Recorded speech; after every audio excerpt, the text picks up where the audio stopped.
Happy Friday, everybody. Happy Friday. Welcome in. I am glad you're here. Welcome in, Jace. Welcome in, everybody. It is Friday. We have survived another week. We did it. You know, they thought we couldn't do it, but we did it. Every day we complete is a good one, regardless of any extenuating circumstances.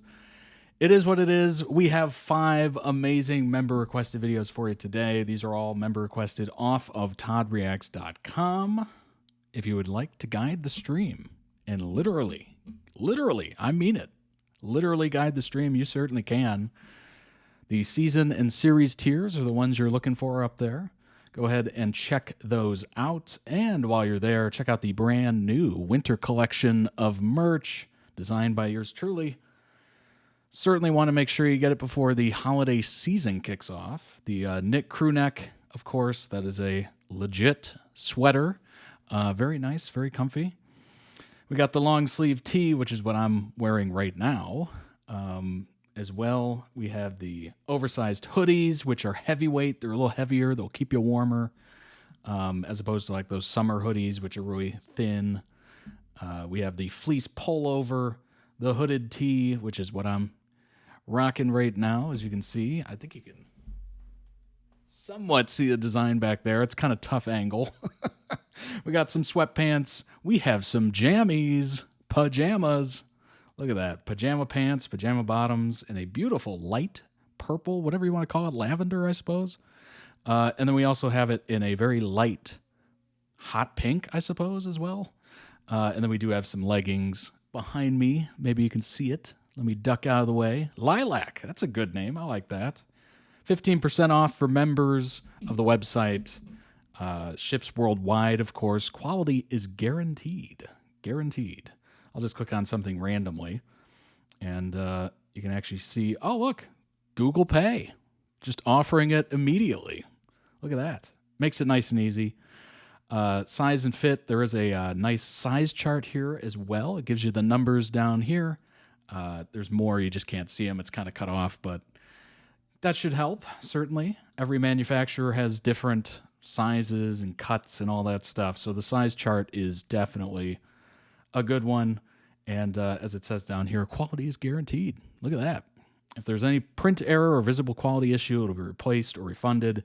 If you check down below, there is a contact page. There it is. Boom. In your face. There's a contact page that'll actually give you an email for you to contact if you have any sort of issues, and you will be well taken care of. Well taken care of. And as always, check out the accessories as well. We got some good ones in there. We got the stemless glass. Certainly not a wine glass. It's just a stemless glass. Wink, wink. You can put it whatever you want in there, certainly. We have the wooden ornaments back for the holiday season. They do have a magnet on the back as well, so if you just want to stick them on a fridge, totally fine. Or if you want to throw them on a tree, certainly. We got the star, the bell, the stocking, and the tree. And it is handcrafted out of premium Hinoki wood. They smell phenomenal. It is real wood, and it smells great. I actually got one last year, put it on the tree. It was beautiful. The lights really shine off it pretty well. The water bottle is brand new. You might have noticed the water bottle disappeared for a little minute, but it's back, and it's redesigned. It is a redesigned water bottle. So it's got a nice little handle. As you see here, it's got a nice little lock top as well at the top. Let's see if I can. There we go. Tough to maneuver on it, but we got purple sky. We got Cove, clear of course, with the white top. We got charcoal with the black top, forest green with a nice green top, and then we have the Oxford blue with a little darker blue top. It is BPA free, stain resistant, all that good stuff. It is a lovely. I've been using the previous design of this literally every day at work. It has been in use for well over a year at this point. It is phenomenal. I absolutely adore it. And then of course we got the double knit beanie as well, the waffle knit, and we do have some new koozies or can coolers, I guess we're calling them, with the designs on it. Certainly, and then all the other items, of course, from yesteryear for you to look at. And if you're already there on the YouTube channel, go ahead and hit that subscribe button for me, please, and thank you. Over 14,400 of you have already done so. That number is creeping up. Can we get more? Can we get to 15 by the end of the year? That would be pretty impressive. If we can get to 15, you can certainly do so. It's totally free. It's a nice, easy way to support the channel. It doesn't mean anything particularly monetarily, but it is a nice way to kind of, throw a coin into the hat. I appreciate it. And there's over 1,100 videos, by the way, of backlog. So if you haven't checked out the YouTube channel, there's a lot. There's a lot to view, and it'll take you a while to get through. So definitely check it out. And last but certainly not least, the Discord. Let's go ahead and bring that up. There it is. You can see it. That is a live look at the Discord. As you can see, it does tell you I'm live at the top, which is super handy. Gives you a nice little link to Twitch and everything. And there's tons of lovely fandom chats going on right now. I guess they're called channels on Discord. 265 members. Appreciate it, Jace. 265 wonderful members all having conversations all over the world. It's amazing. So if you want to join the conversation, certainly do so. It's totally free. The link is everywhere. It's down below the videos on YouTube. It's on the Twitch profile. It's on the website. If you go to toddreacts.com, it's all the way at the top right. There'll be a little Discord logo that you just click on. It'll bring you to this, and you can enjoy with all 265 of us. I will see you in there. If you want to get my attention, just, tag me. Tag me is the best way, and then I will respond to you as soon as humanly possible. All right, let's go ahead and go over what we're doing today, shall we? Like I said before, we do have 5 amazing member-requested videos. We're going to start off with We Were Liars, which I think was a Prime Video show. I'm trying to remember if I've seen it before or reacted to it before. I have? Or is it just Prime Video? I asked too many questions there. I'm sorry. I asked way too many questions. I can't remember if I did or not. I think I did. It sounds familiar. Yep to Prime, no to reacting. Okay, so this will be a first. So if you're here, hey, maybe we'll experience this together, right? But yeah, Prime Video has a lot of shows that they just kind of run through really quickly. It's an unfortunate reality. Once they spend $1 billion on it, like Rings of Power, everything else is just kind of the whims of their fancy. They're just like, we'll give them this show. Maybe they'll like it. Let's take it away. We don't want them to play with that toy anymore. Just the worst. It's another adapted from YA book. Oh, okay. Nice. I'm looking forward to it, certainly. And then we are following that up with a Formula One compilation, TikTok edit compilation. This is number 10, I believe, off the top of my head. And then we have a STORROR freak accident parkour video. Oh, I'm kind of dreading this one because I don't do well with seeing injuries. It is not something I deal with well. Horror films kind of get a pass because it's fake, right? And it's over the top, it's gratuitous, that kind of stuff. But freak real accidents are tough to watch. So I'm hoping they don't include too much. That is my hope. But we will experience that one together as well. And then we're going to follow that up with an ABO Desire, which I have not reacted to. Kind of interested to find out what it's about. It seemed like an interesting one. And then we will finish and wrap up your week and kick off your weekend with The Summer I Turned Pretty. I know. We're still in summer. Winter's not here yet. Fall is not here yet. We're in summer. Belly and Conrad, Con Belly. We're still there. We are still there. We're never leaving Cousins Island. Never. Never. We are here, and we will stay here. No, I'm looking forward to it. I hope it's a good one. They've all been pretty interesting. The last one was a bit more dialogue. So it was really fascinating to kind of, or no, the two before the last one. The last one was Belly dancing, going, engaged to Jeremiah, and then having these like, I love the top comment. The top comment was amazing. It was like Belly is making her own TikTok edits of someone else she loves as she's engaged and like trying to enjoy herself. She's just making her own TikTok edits in her head. That was such a funny comment. But no, two of them before that. It was beautiful. I got kind of a sense of the dialogue and everything, which was fascinating. It kind of let me know that the dialogue is pretty good. The acting's pretty good. So it's not one of those, I don't even think this is a hot take, but the original Twilight, as much as I enjoy it, was just brutal to watch for the first 30 minutes. It was absolutely brutal because the dialogue was pretty cheesy. The acting wasn't very good. There wasn't a lot of emotion. It was very emotionless acting. It was very strange. Honestly, it felt like a student production. It really did. It really did. Oh my gosh. I used to do student directed films in high school. One of my buddies was big into film and wanted to be a director. Turns out I think he's done some, not like major films, but certainly indie films. And so I stood in and helped act. I'm not a great actor. I acted. And it literally felt like that. Just not a lot of an emotion, really raw. Just, there should be high energy and it just comes off as weird, like somebody's reciting lines to you. Like there's no like absorption of the character at all.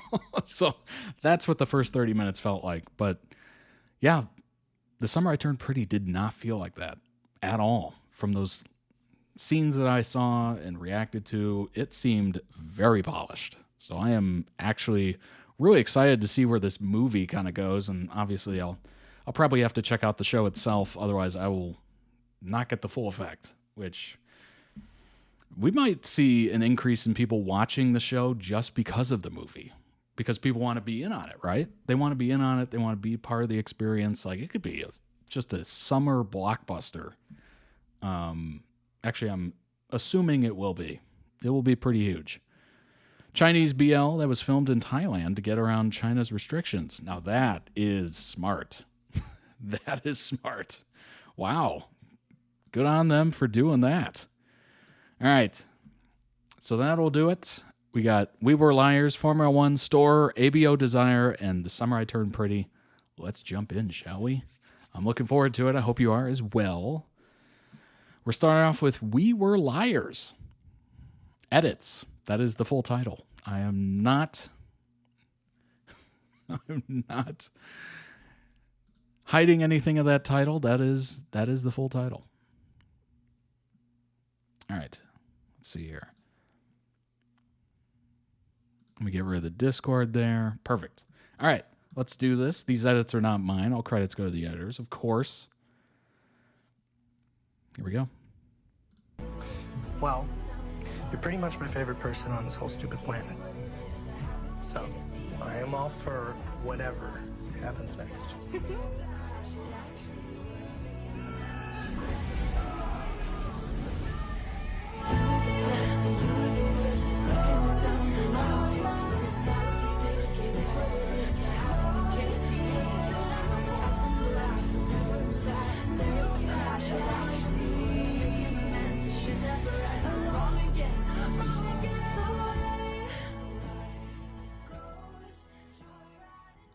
Well, you're pretty much my favorite person on this whole stupid planet. This is obviously a favorite line.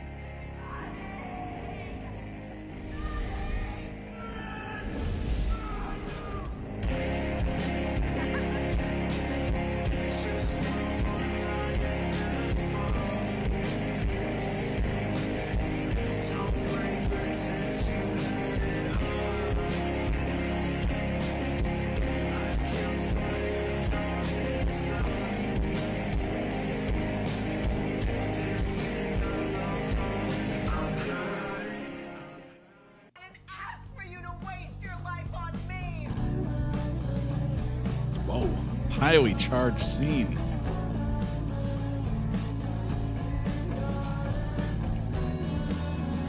I don't think anyone ever really saw me. Whoa. Boat's secured? Yes, sir. Oh, it's that guy. He's been in so many different things, but I never know his name.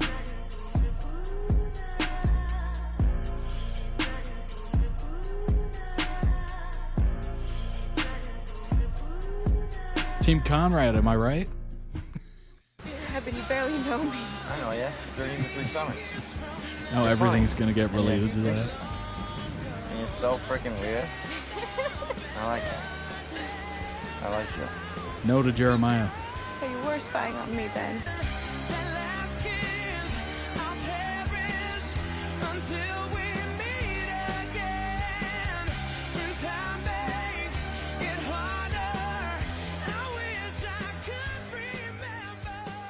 An inheritance, Mom? So just leave the bottle. Relax. It's kind of hard to relax when you make so crazy. We don't mumble. She said that you're making them crazy, Granddad. All right. You sound like your mom. Oh boy. So the holidays are coming up. Oh my gosh. Was that a preview for some? For some? that was very awkward. Get me out of there. Did you know lemons are kind of a symbol of colonization? You know what? Maybe next year we should have an apple hunt.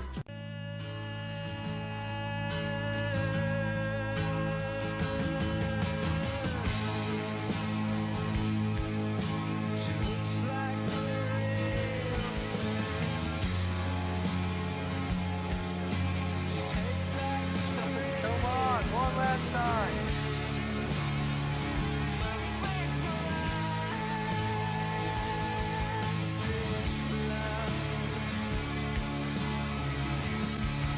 Come on, one last time.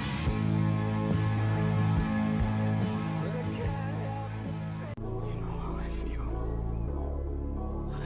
Boy, Amazon's big into the beach house theme right now.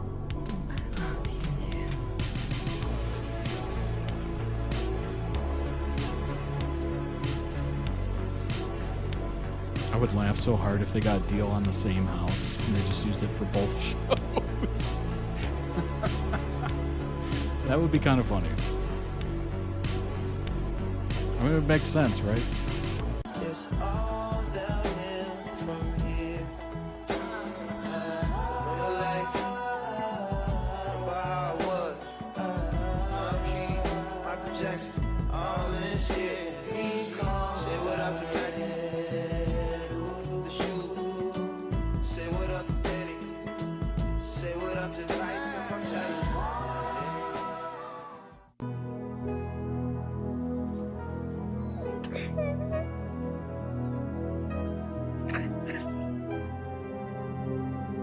I don't think anyone ever really saw me.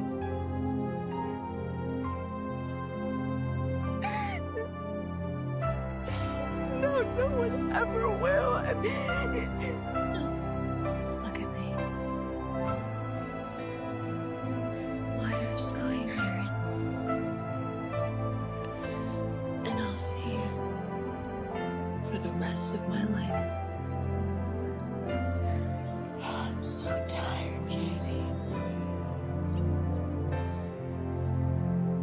She is really good at acting. That scene is a I hope mine happens tearjerker, like this. big time. No adults, no littles, no drama. Just 4 of us.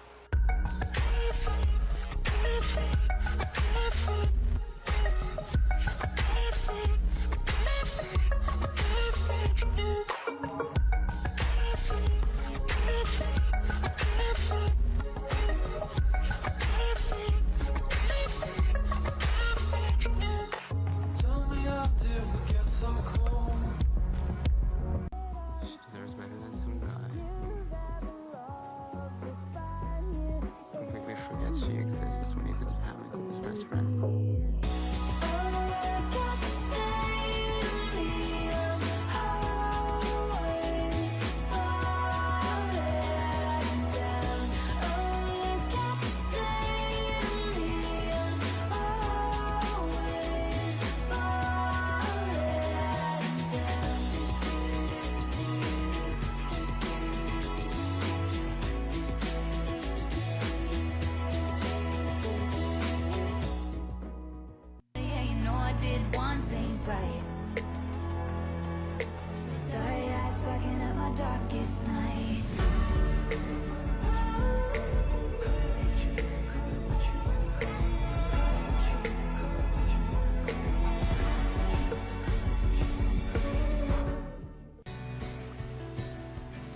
I have waited so long for you to see me.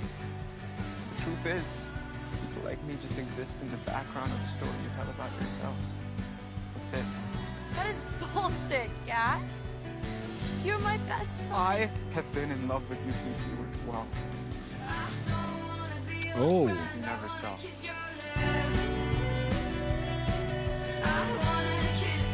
he is exiting the friend zone. Wow. That's so weird to see like that.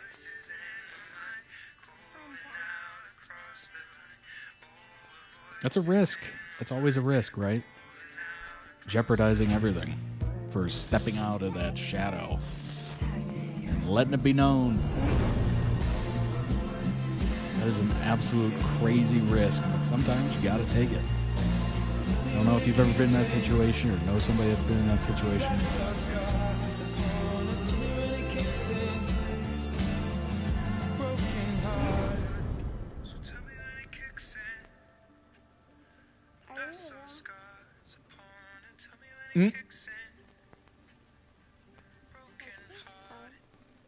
Life forever.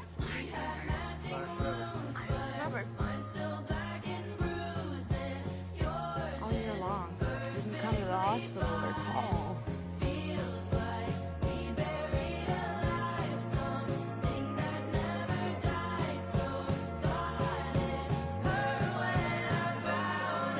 Oh wow! So clearly there was some death in here. I wasn't expecting that.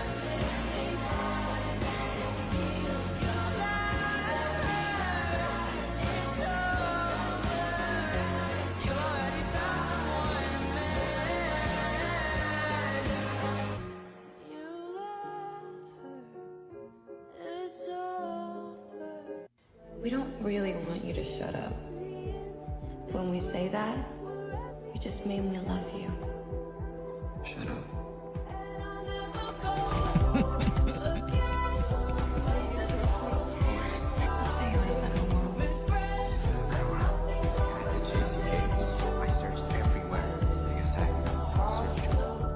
Depends on the tone, right? You can say "shut up," Maybe I'm a and psycho. it's just like, Maybe everything that happened to you was my or you could fault. say, You wanna believe "No, that? Do you shut wanna up." believe that? Hey, no, I'm fucking Just sick like, of it. I'm sick of the fucking victim call.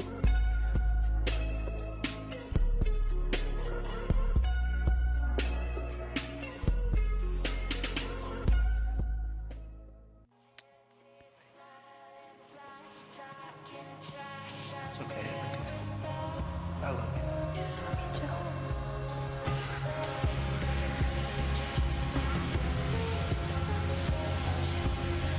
Everything was perfect. Problem is, we were liars. Interesting. Mysterious.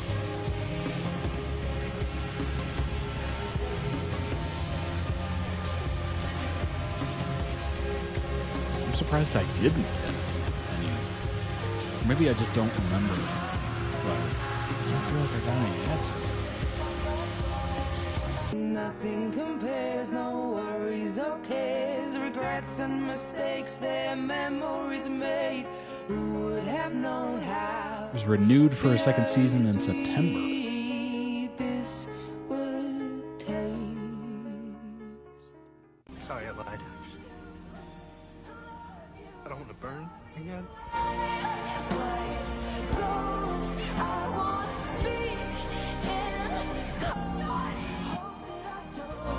Johnny Sinclair.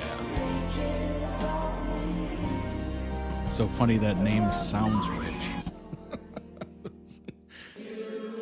Oh, my name? My name is Johnny Sinclair.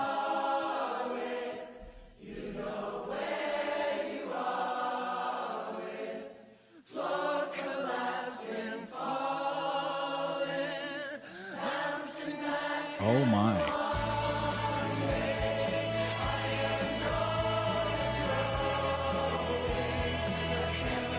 Hopefully they had insurance.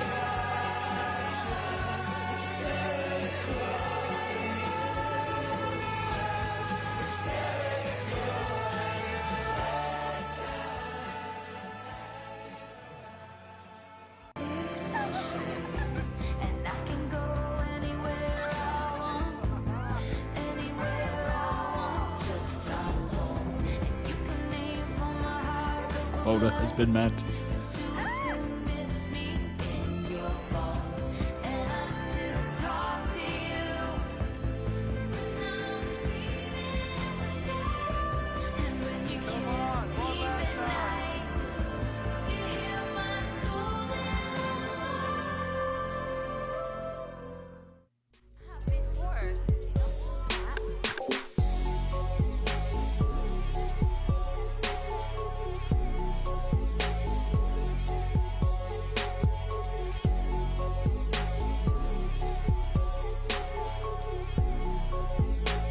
I really feel like Amazon is just like, look, we will capture the youth through one of these shows. We will make it happen. Both summer shows. I've been chasing you my whole life. Always chasing. One of these is going to hit.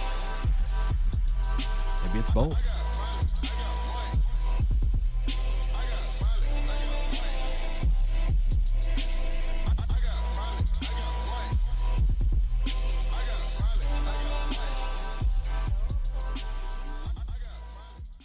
Maybe everything that happened to you was my fault. You want to believe that? Do you want to believe that, Kate? No, I'm fucking sick of it. I'm sick of the fucking victim card. Hey! Felt like he was yelling at me for a second.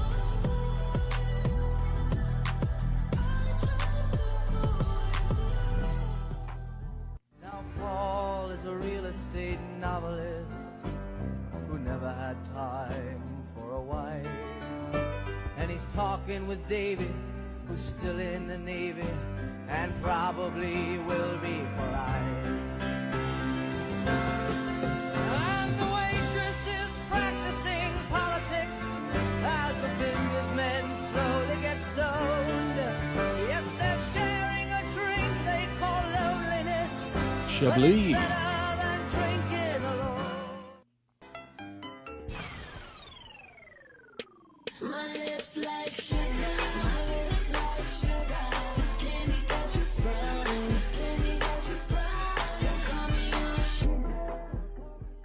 I think my heaven's like this, the four of us. Here by the ocean, mythical land, where it's always summer. Yeah, that would be amazing. I would love to be that. Have that view.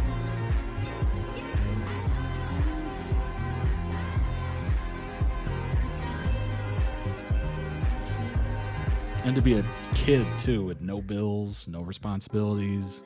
Oh, be perfect. Looking for the answer. We can find a reason to change. Looking for the answer. You can find a reason to stay. Standing in the pouring rain. There was once a cruel prince. You know what's as I pause. You know what's interesting is I was just thinking as we were watching this, you know, she said this is her heaven. She's looking out over the ocean. She's with her friends. She's, you know, just enjoying the moment. And then part of me is just like, did I enjoy my summers enough as a kid when I was in school, when I didn't have a job, no responsibilities, or did I just let it pass by and not really take note of it? So I've been sitting here, it's just been playing in my head, like, did I ever take note of it? Did I ever sit there and go, this is great. This is a good time. Like, this will not be like this for the rest of your life. Like, it's very, you know, if you still have summers and you still have class and stuff like that, take note of it. Appreciate the moment, because the rest of your life will not be like that. Once you start signing into contracts and stuff like that, all of a sudden it's just not like that anymore. And you always look back on it and you go, dang, did I appreciate that enough? Ugh. Used to having his every whim indulged. You want to know the truth, Katie? I'm a terrible person. Maybe I'm a psycho. Maybe everything that happened to you was my fault. You want to believe that? Do you want to believe that? I'm fucking sick of it. I'm sick of the fucking victim card. What did you do?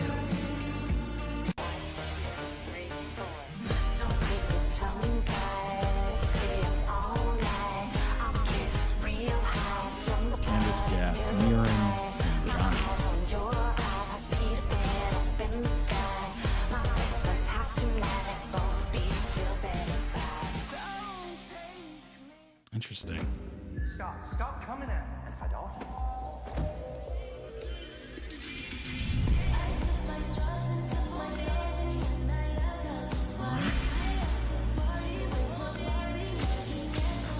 Appreciate it, Jace.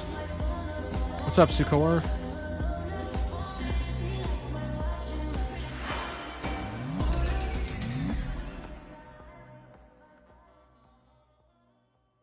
Nice pup. Angst is right. I'm coming with. Wait, Johnny, you skipped your turn. Look, you can handle my truce. Okay. That line. That line, no.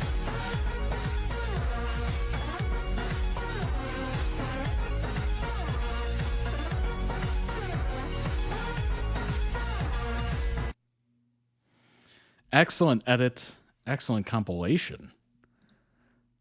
Very interesting. Dan and Phil, as always, popping up. I'm interested to learn more about this show. It looks like a lot of obvious, typical young adult, relationships and summertime and beautiful weather and the beaches and the house and whatnot. But then it keeps flashing back to that explosion and the house blowing up. And I know there's more here. I know there's more here. Link down below in the YouTube video description for the original video. Go throw it some much deserved love. And also check out their channel. They might have other videos that might interest you. Certainly. I'll throw the link down below in the chat for those of you watching live for that member requested video. I will bring up some information. Let's kind of deep dive just a little bit. We Were Liars. Psychological thriller. Okay, that is something I didn't realize. That kind of makes sense with the house blowing up and everything. Premiered June 2025. Renewed, as I said, September 2025. Let's see if we can get a plot or something. Look at the first episode. The wealthy Sinclair family arrives on Beechwood Island. Cousins Beach. When the oldest grandchildren were 16, Candace spends her time on the island with her cousins Mirren and Johnny, as well as Gat. Okay, cousins. Her aunt's partner's nephew, whom she has developed feelings for. The four teenagers dub themselves the Liars. Cadence invites Gat to watch a meteor shower together, but Johnny convinces them to attend a boat party instead. All right, Johnny. Candace leaves the party upset, but Gat follows after her, and they kiss. Hello. 2 months later, Candace washes up on the beach alone with no memory of what happened. Whoa, okay. Okay. That went from 0 to 100 real fast. Okay. That's looking interesting. So we got one season. Okay, the ratings, not the best, not the worst. 60, 64.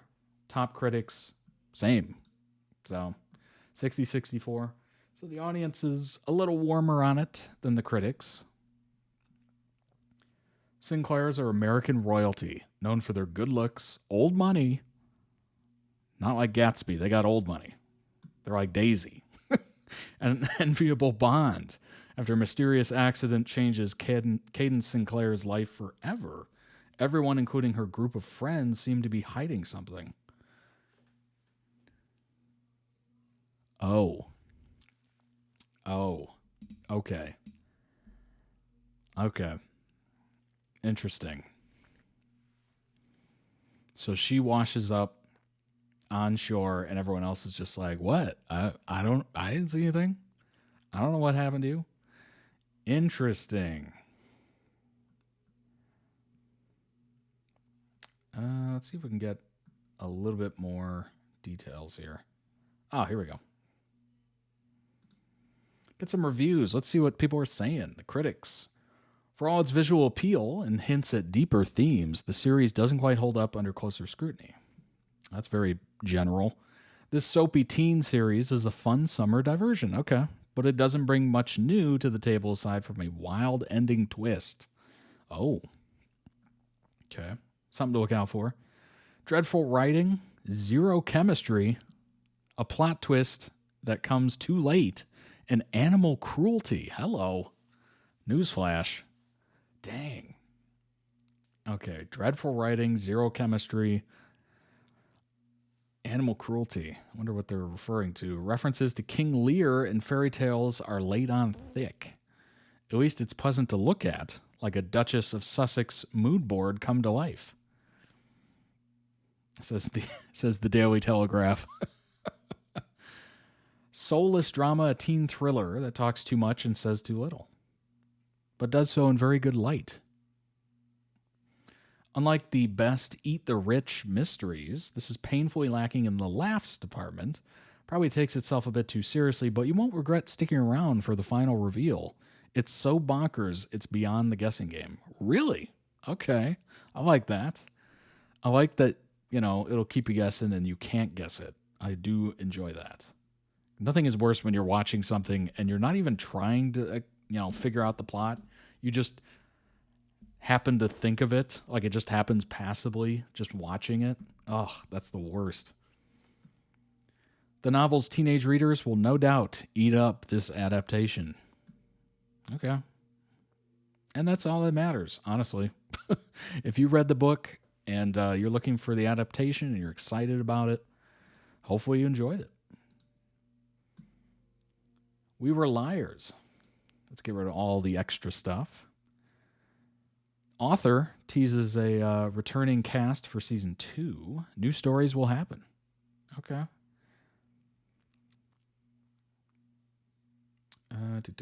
Joseph will soon appear as Haymitch in the Hunger Games Sunrise on the Reaping. We'll be back as Johnny Sinclair. Okay. Okay. All right. Cadence narrated season 1. The 3 Sinclair sisters and aunts who connect the cousins in the first season are also set to return. We have Emily coming back as Cadence, and we have all of our wonderful mom actresses, and we have Joseph coming back as Johnny.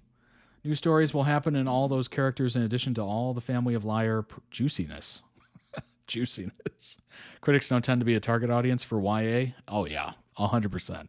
Take those reviews with a grain of salt. Certainly. I think they absolutely adored The Summer I Turned Pretty, but that's just because everyone was kind of into it. I seriously doubt they just enjoy YA content, because most of them don't. Most of them are middle age. It is what it is. Lockhart's prequel, Family of Liars, tells the story of one summer, and let's be honest, critics are very often wrong. It's almost like they take the name critic and they're like, oh, I have to be critical of this. No, you can enjoy it. You can just sit back and enjoy the entertainment. You don't have to hyper analyze it to a, Pulitzer Prize winning degree. Lockhart's prequel of Family of Liars tells the it's going to be a prequel.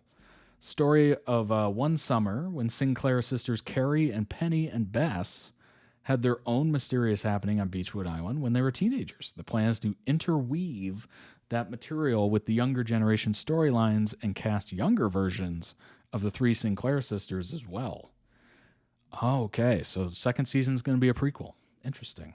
We have season 2 planned, and the showrunners are taking the story that's in Family of Liars, my second book, but they are also adding all kinds of fun new twists and turns. They have lots of ideas up their sleeves so that people who know the book, Family of Liars, will get to see everything that they want to see, but they will also get to be surprised as well. I think it's going to be really fun. I like that. Adapt the book as well as you possibly can, but throw in some twists and turns that even the book lovers won't see coming. I think that is brilliant. I do think that's brilliant. Viewers may remember the season 1 cliffhanger. Okay, let's not spoil it. I don't know if you've seen it or not. If you're looking to get into that, do it quickly. The We Were Liars cast on bringing a beloved book to life and playing unlikable characters.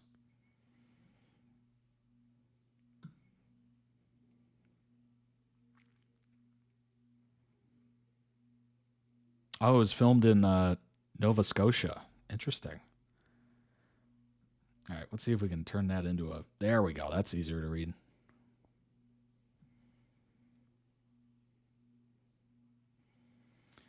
You can be fun is if it Walking out into Nova Scotia after a few hours on this uncanny set. Who would listen to Following that? a flight from London can do things to a person. Walking out into Nova Scotia after a few hours on this uncanny set. Following a flight from London.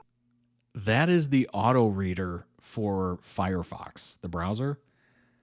Who would who would literally sit here and have that read to them? Okay, let's try the UK version. Here we go. Here's Eddie. Walking out into Nova Scotia after a few hours. What is this, 1985? What is that? Come on now. We're in the era of Siri and GPT that like fake breathes. Have you ever seen that? Have you ever used the have you ever used the voice of ChatGPT or Grok or whatever? They literally take fake breaths when they're talking. There's like, you know, I'm just like, what are you breathing for? I guess to make it sound more realistic. Feel so sorry for blind users of Firefox. Yeah, absolutely. That was terrible. Used to think I had a decent idea of all the moving parts it took to create a large-scale film or TV project until I walked onto set of We Were Liars late August in Canada. Takes time to get your head around being in a huge house that isn't real if you've never been on a set that scale before. Light beaming through the windows to replicate sunlight. Wait a minute, it was a hose on a set. Interesting. Fake food that you have to poke to check if it's real. That's funny. 8 months after getting a cheeky picture under the window crest of the Sinclair family, the fictional residents of the house, and shooting the 4 liars played by Emily, Esther, Joseph, and Shabam, I reconvened with them on Zoom to discuss the making of We Were Liars and their favorite parts of the Nova Scotia summer, making the readers of the original We Were Liars books proud. If you're into YA fiction, you will already know the title We Were Liars, which won the Goodreads Choice Awards Best Young Adult Fiction in 2014 and has spent a long time dominating book talk. Viral TikToks about the books feature mostly young women holding up the book to the camera with tears in their eyes. Quote, "I'm not okay," reads the on-screen text. Despite how it may look, the sobbing is a positive, a sign of a dedicated, deeply invested fandom that sees the characters as a part of themselves. As showrunner Julie explains to me, it's the passion of that fandom that gave us the platform with which to go to Amazon and say, please let us make this story that we love so much. We Were Liars has the thematics you crave when you're young but feel grown up. The drama, the secrets, the romance, and most importantly, characters who are imperfect, flawed, have made their fair share of mistakes. I was trying to write a novel that would devastate people and make them feel their humanity. Devastate people? Oh my gosh.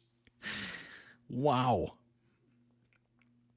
That's something. Notes over email. I think it's safe to say through the outpourings of emotion online, she did just that.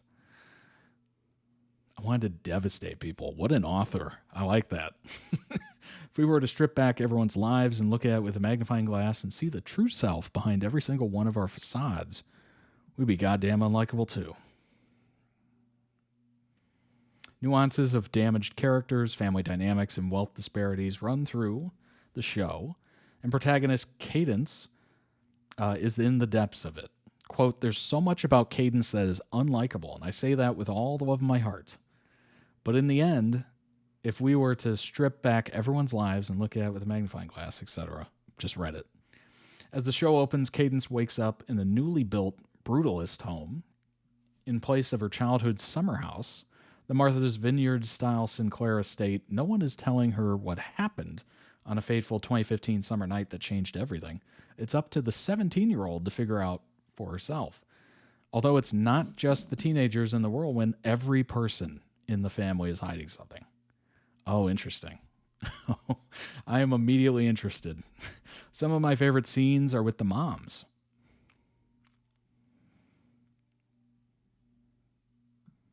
Caden's cousin and daughter to Bess, played by the Vampire Diaries, shout out Vampire Diaries, royalty Candace King.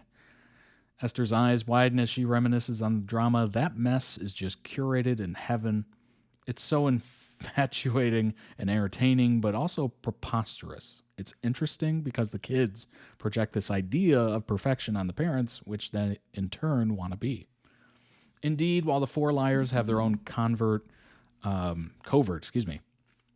inner workings under the Massachusetts sun, whispers and side eyes pervade inside the Sinclair estate from their mothers, too. These three sisters grapple with grief and conflicting personalities alongside the teens, reminding us that we never really grow out of the desire to gossip. Ugh. Ugh. Thankfully, I never had that desire. I'm so glad I never did. Just keep your distance. Life is a lot more simple.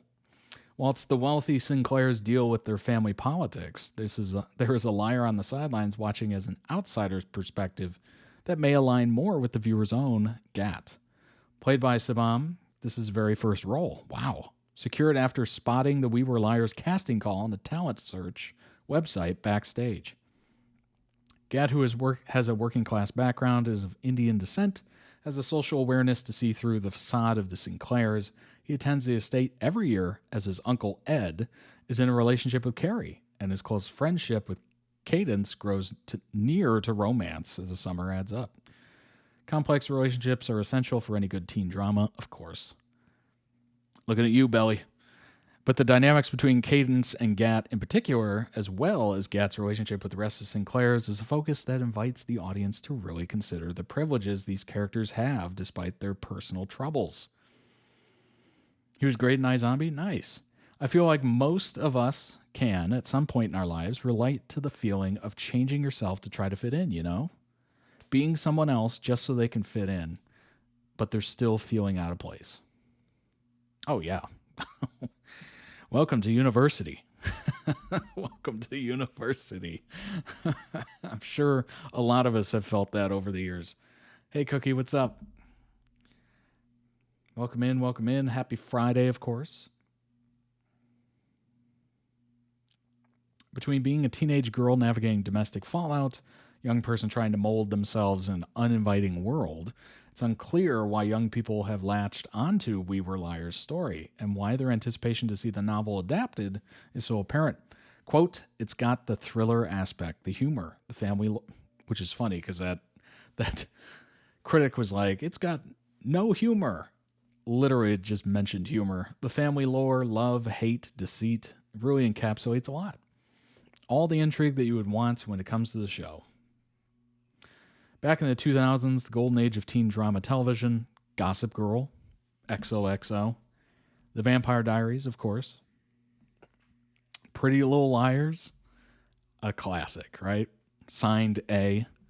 2010, but still counts. Millennial viewers lived for their secrets, romantic duos or trios, and the fantasy that the characters could one day be us. We were a little bit older. But times have changed. Never-ending rewatches of these shows will rightly happen, but for the Gen Z audience, who will be running to their televisions and laptops when it's released, they want more than peplum tops, skinny jeans, gossip texted over BlackBerry phones that dominated the past. They are not the millennials who came before them, who may have felt satisfied with stories of betrayal and glamorous East Village brownstones, and they want new media that recognizes the troubles they face in a tumultuous world they have grown up in. Showrunner confirms We Were Liars won't be pandering tale of what adults think young people want to watch. Quote, we never want to underestimate your audience, or you never. With this show, we really tried to dig a little deeper and layer in all the subtleties and the subjects that you'd look for in an adult drama in general. I like to assume that my audience is smarter than I am and challenge myself to meet them there. The character of Gat in the midst of Sinclair's privileges allows the show to explore facets of teen drama television in a way we rarely see, subjective and critical, particularly in regards to the nonchalant displays of wealth. Literally, the entire house is that. My first impression of Gat was that he was thoughtful. He was intelligent. He thought differently. At least in comparison to the other characters, he saw the world differently, and he was immediately very interesting to me. What is this photo shoot? We are in the fridge. It's a hot summer. What can you say?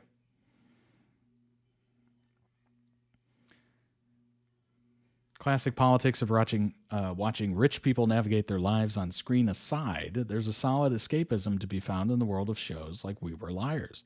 To imagine ourselves in a perpetual state of summer. And during filming, the liars were in the ideal place to enjoy the real deal. Yeah, oh, could you imagine? I don't know if you had those kind of summers where you just went to a beach house and spent the summer. I could only imagine.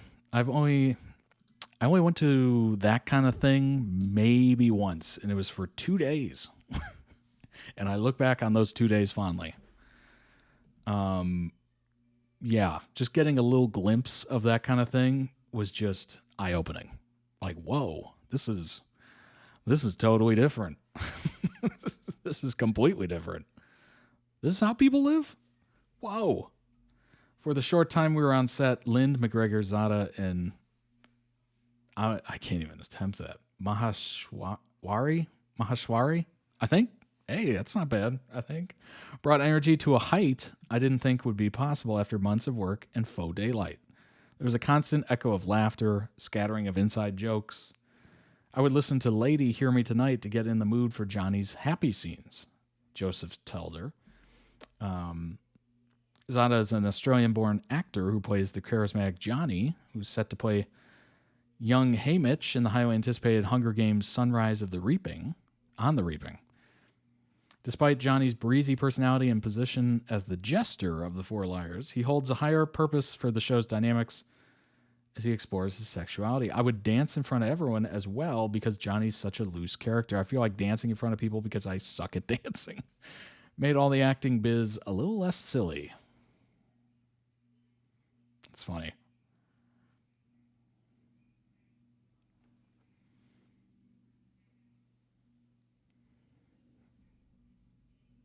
Special mentions are shooting the lemon hunt scene. Describes as a good yellow day. The underwater scenes that included Emily beating Joseph at holding their breath the longest. He demanded a retry. And swimming at the beach on the hottest day of summer in Nova Scotia. Still, the overall consensus was their favorite time was any time the four of us were together. That's awesome. Very, very cool.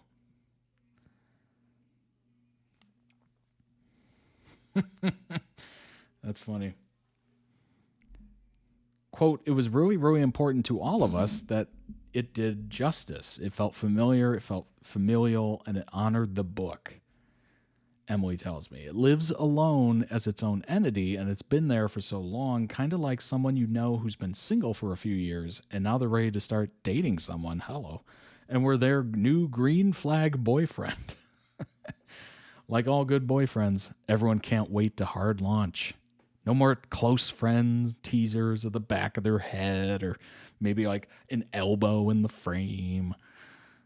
It's time to meet the Sinclair family and have a teen television renaissance. That's the young version of Woody Harrelson's Hunger Games character. Oh, cool. I like that. That's the one character in the Hunger Games where I was like, I wish we learned more about him. Like, I wish we went through more of his story. He did such a good job with that character, too. Kind of stole the show a little bit. I know people were into Katniss and Peter, of course, but I don't know. Woody's character was just so interesting to me.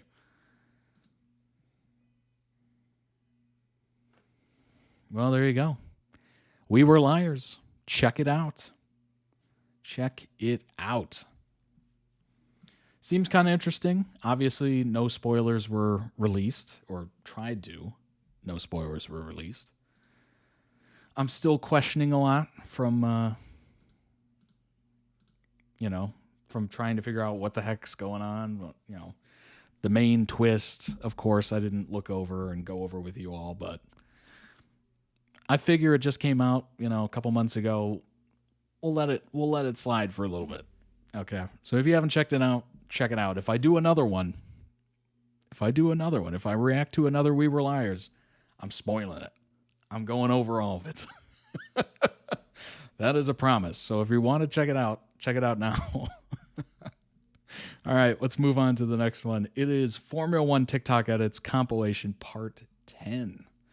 Part 10. So let's go ahead and bring that up and get going. Back to the racetrack. Compilation of Formula One edits, drivers, friendships, races, all of which were found on and can be found on TikTok.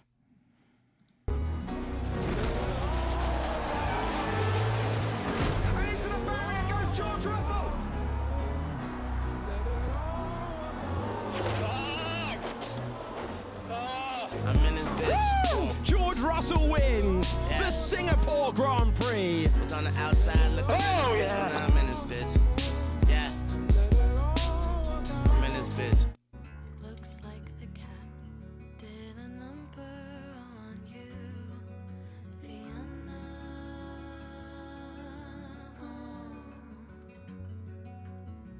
He took a break off the side of the stoop. Poor Vienna, na na na na na na. It'll be over soon. Your mama's waiting for you, but you're not coming home. You're not coming home.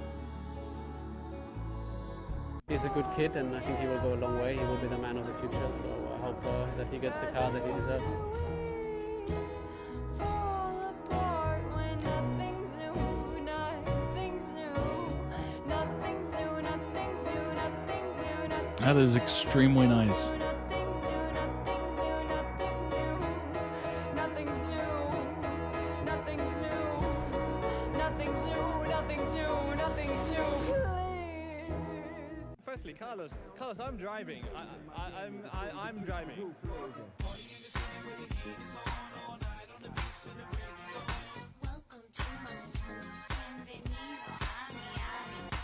Headshot, 223, she a baddie. Let me take her to the back, she wanna look at me. Headshot, 223, bear rock, movie scene. Love you. Don't know what to do. I fell in love with you. Fell in love with you. Two girls in the car. Which one to choose? I fell in love with you. Fell in love with you. I got two girls in the car.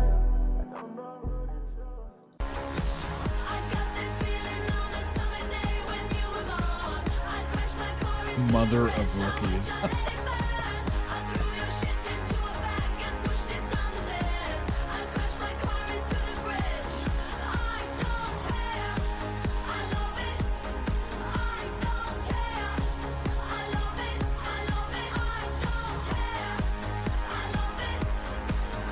I had a lot of motivation to win this race for a lot of reasons, not least because my father never won it. And I'd like to say that there's some sort of indication, I feel, and I don't know quite why it happened, but I mean, it's just a dream come true that I've won the British Grand Prix. And I feel like that has completed the little hole that my father left in his record. And I'm sure that he'll be delighted, and I think it's a wonderful thing, and I really don't know what more to say. Oh, man. That's awesome. I love that.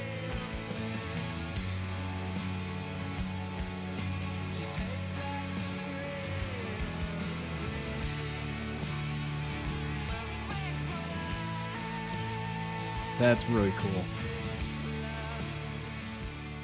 Boy, hopefully he had a better relationship than Earnhardt with his dad.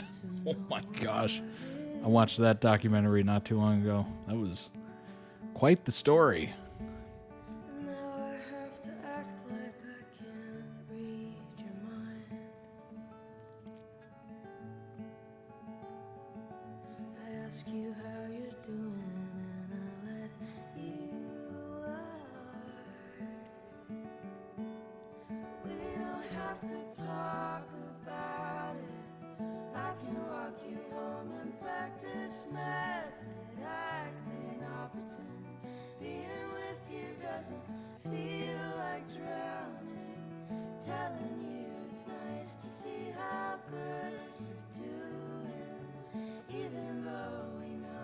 It's such a weird spot to be. Because you're teammates, but you're also competing. Like, it's so... That's a tough situation.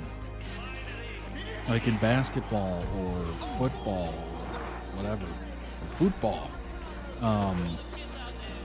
Soccer, as we call it here. At least you're competing together. Like, you're on the same team, you're competing together, and it's not like you finish differently. He might be one of my mates, but he is. That's such an interesting wrinkle to racing. So I'm maybe leaving you. Forever? Forever? Never leaving forever.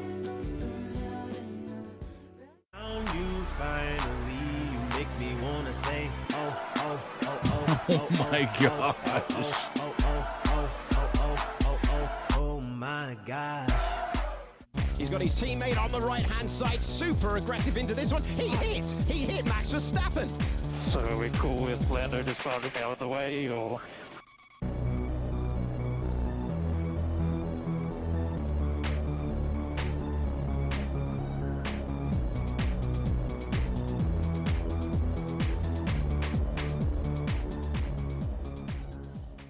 I'm in the trees, I'm in the breeze, my footsteps on the ground. You see my face in every place, but you can't catch me now. Through waiting grass, the months will pass, you'll feel it all around. I'm here, I'm there, I'm everywhere, but you can't catch me now. No, you can't catch me now. In a room full of people, watching the world from the sidelines, had nothing to prove. You know him well.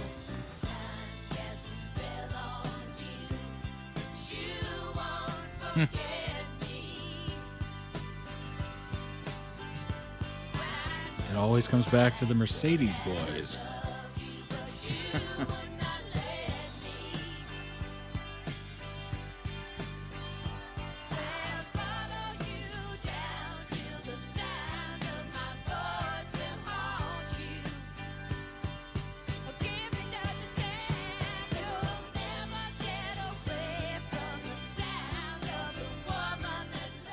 That's why I'm throwing shade like it's sunny. Who had Eminem on the first album? Who had Kanye saying shit problem? Who the fuck came in the game, made her own column? Who made Lil Wayne give him $5 million? What the fuck I gotta say to you? more Just don't headbutts know on it them. yet. Football touchdown on a Boeing jet. You my son, but I'm just not showing yet. Miss Icy. Two birds of a feather say that they're always gonna stay together, but one's never going to let go of that wire. He says that he will, but he's just a liar. Two birds on a wire. One tries to fly away, and the other watches him close from that wire. He says he wants to as well, but he is a liar. I love that song.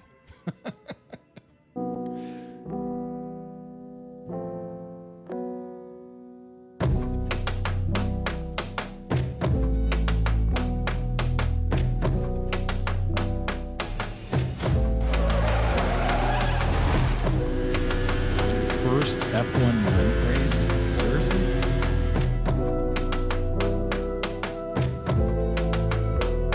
That's so cool. That's really neat. Yeah, I mean, I wasn't very team-like, but sure.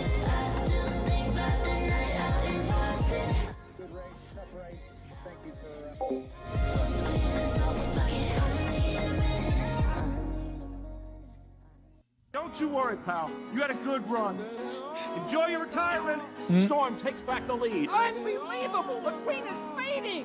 I'm just useless. I can't go out on the track and do the same old thing. It won't work. Then change it up. Try something new. I don't know, Sally. Don't fear failure. Be afraid of not having the chance. You Cars, have what a the chance. classic. Hud What a saw classic. something in you that you don't even see in yourself. Are you ready to go find it?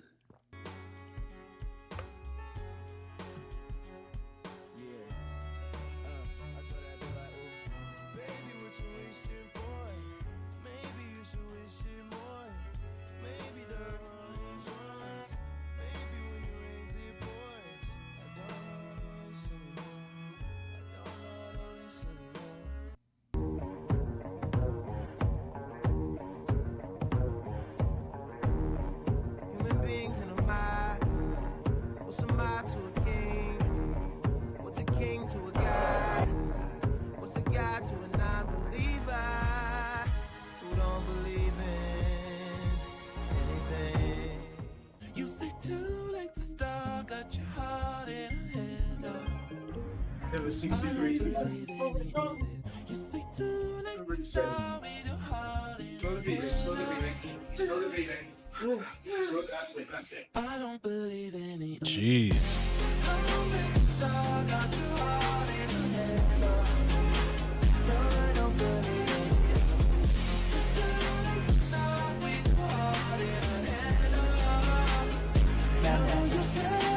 It was 140 degrees Fahrenheit, 60 degrees Celsius is what he was saying.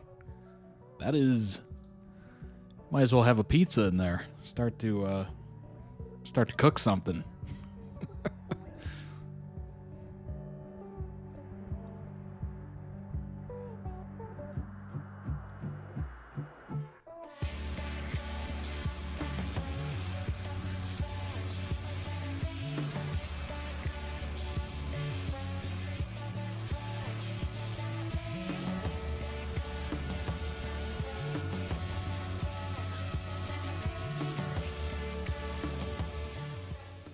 We are rivals. We are rivals, yeah. I want to beat him and he wants to beat me. Yeah.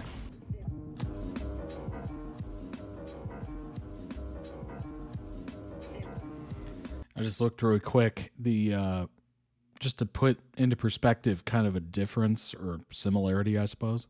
The average indoor temperature that the driver's dealing with in NASCAR is between 100 and 140 degrees Fahrenheit, 38 to 60. So that 60 range true for pretty much everybody, apparently. That is pretty brutal. The maximum recorded, Texas or Phoenix, the indoor or like the inside temperatures that the drivers are dealing with, anywhere from 150 or as even as high as 170 degrees. At that point, you are basically baking. You are baking yourself. Drivers can lose between 5 to 15 pounds of body weight in sweat during a single race. Whoa.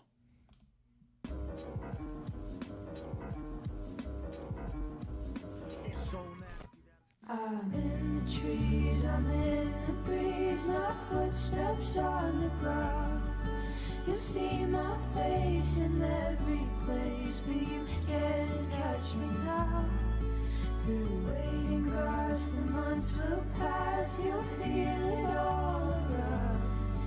I'm here, I'm there, I'm everywhere, but you can't catch me now. No, you can't catch me now.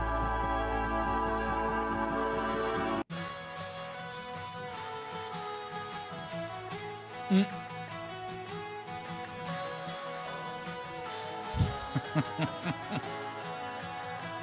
you know I can claim the dreamer from a dream?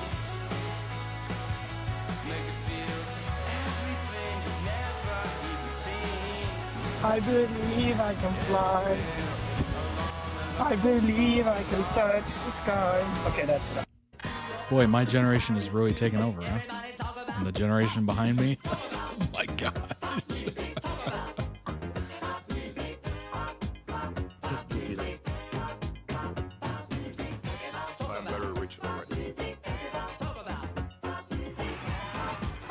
I guess he's Gen Z, right? Probably.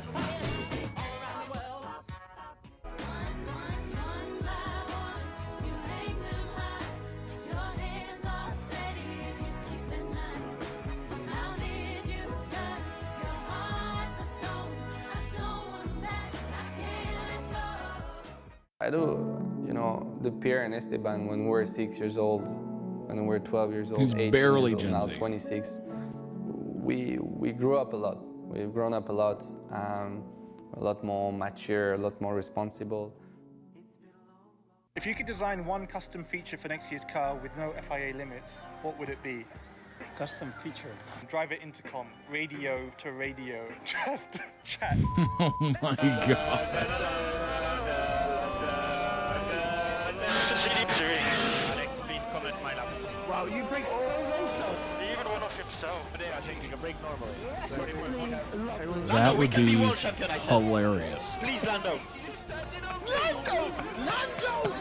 Could you imagine just hearing behind you or in your headset, like, I'm coming for you? It's like, what? Who is this? I'm passing you right now.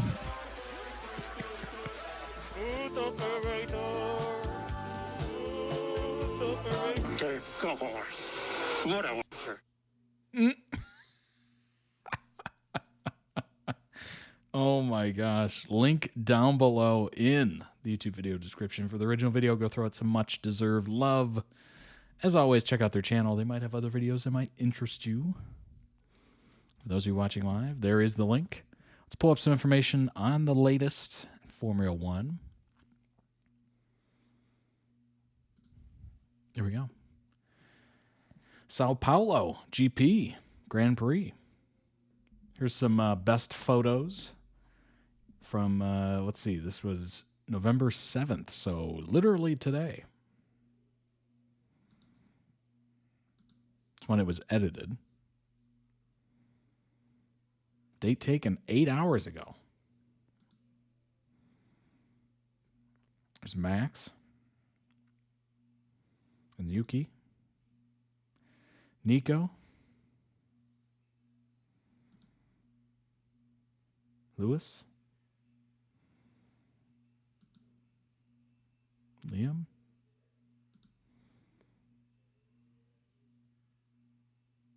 It's such a fascinating thing. Try to keep you up to date. Indeed. I appreciate it.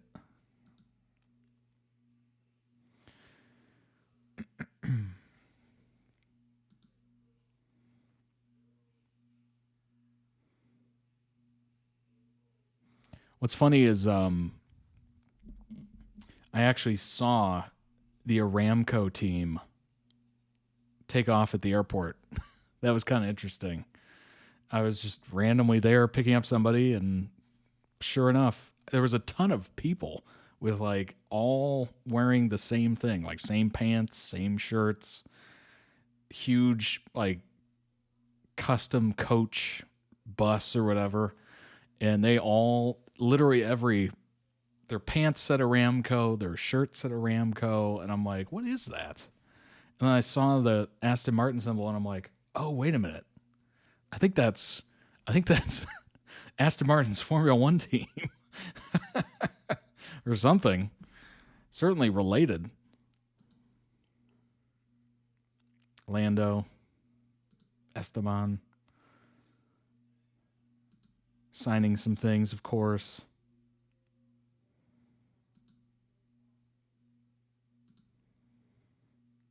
Showing up, hanging out, looking at things. Checking out the paddock.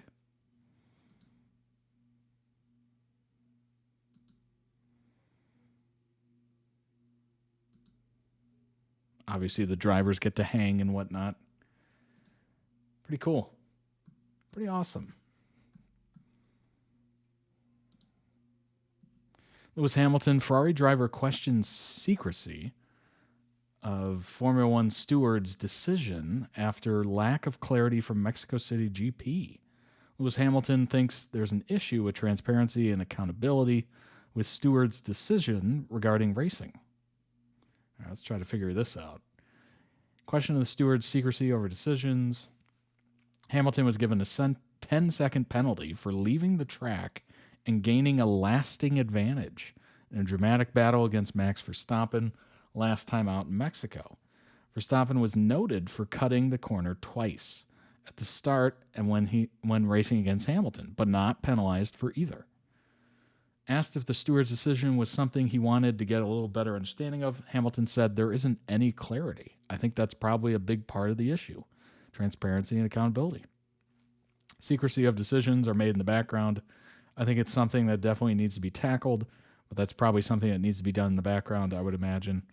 I don't know if they are aware of the weight of their decisions. They ultimately steer careers, can decide results of championships.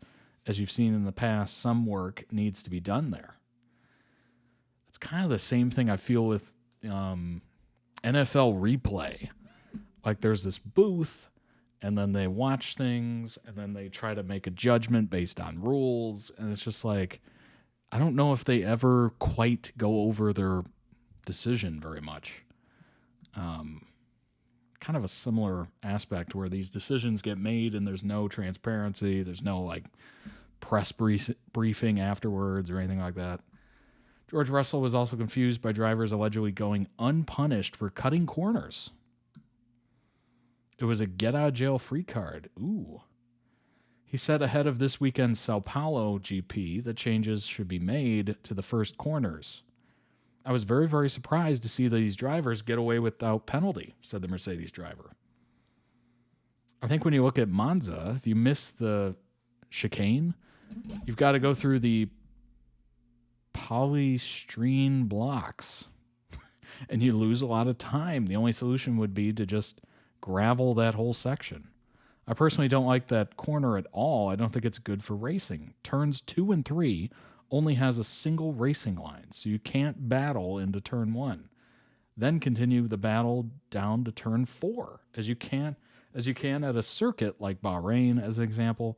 When you can cut back on somebody and you fight down the turn 4, there's no track limits issues. Okay, so polystyrene. There we go. Appreciate it. Okay, so they're complaining about the lack of battles in the turns, basically. It's all single line racing.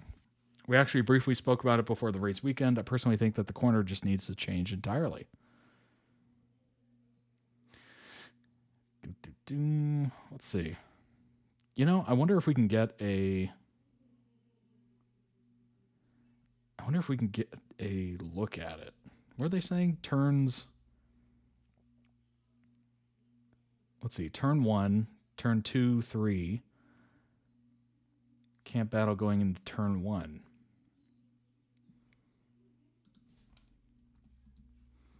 Let's see if we can get like a look at it, Whatever. Take my cookies. Give me cookies. Whatever the heck you want to do. All right. Okay, so today is the sprint qualifying, apparently. Let's see what happened. Lando Norris, Kimi, Oscar, George, Fernando, Max finished sixth. Lance. Wow. A lot of people, interesting.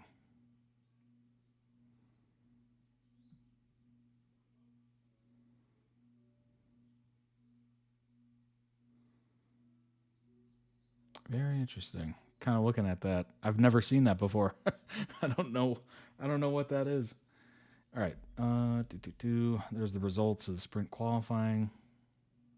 Can we get oh, here we go. Oh, okay. Turn 1. Yeah, there's no real. And it's just like a straight shot all the way through. Wow. Oh, this is what they're talking about. Turn 4, straight away. And then 3, 2, 1. That's interesting. This section would be crazy to see live. This section looks absolutely bonkers. Like having like a stand right here, like those seats are probably crazy expensive.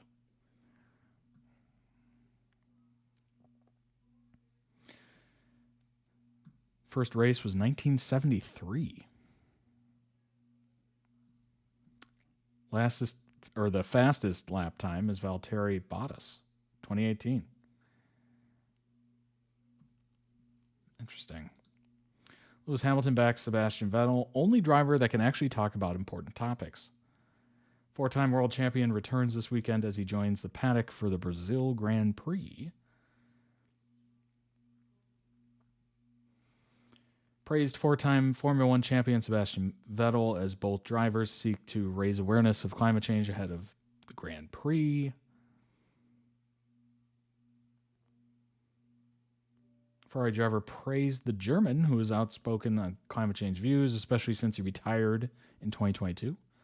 I mean, I'm always supporting Seb. He's the only driver that I'm aware of, other than myself, that ever actually talks about important topics and fights for, a bigger picture.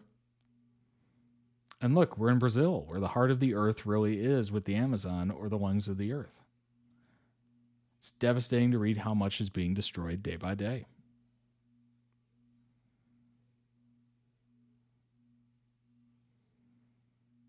Very interesting. It's for us to make the change. It's not their fault that we've made the mess.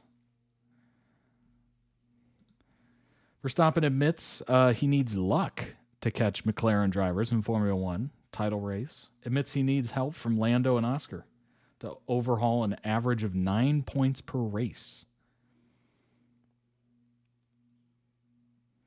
Dominant win in Mexico. Norris snatched the lead in the driver's standings for the first time in 6 months, and now heads to this weekend with a 1 point lead over McLaren teammate Piastri. Meanwhile, Verstappen's third place has allowed him to cut his deficit to the top of the table from 40 to 36 points, but with just 4 race weekends to go, including 2 sprints, Verstappen feels making up an average of 9 points per Grand Prix will involve a bit of external help. Yeah, they would have to crash, basically. Like, there's no way. There's no way they're going to finish that poorly. No chance. We had some good rounds where the gap came down, but now with 4 races, it's pretty huge, pretty big gap. I need to score a lot more points every single weekend, which is not that straightforward. I mean, if you would give me 2023 season with how everything was, and you tell me I'm 36 points behind with 4 races to go, I'm like, yeah, no problem, easy. But this season has been a little different, so it comes down to us optimizing everything and nailing the weekend.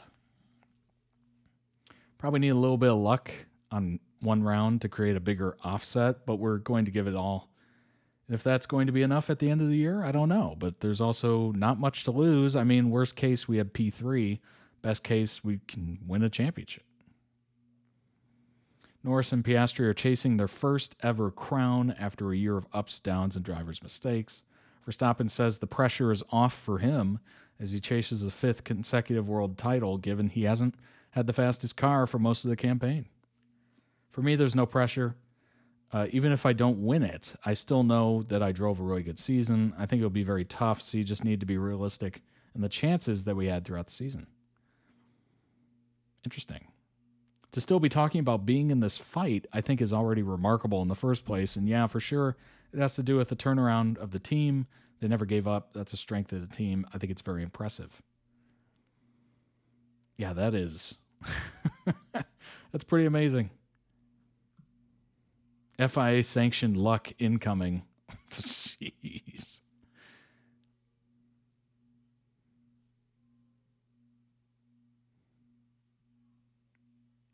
Of course, the comments are going back and forth, taking jabs at Max, taking jabs at whoever.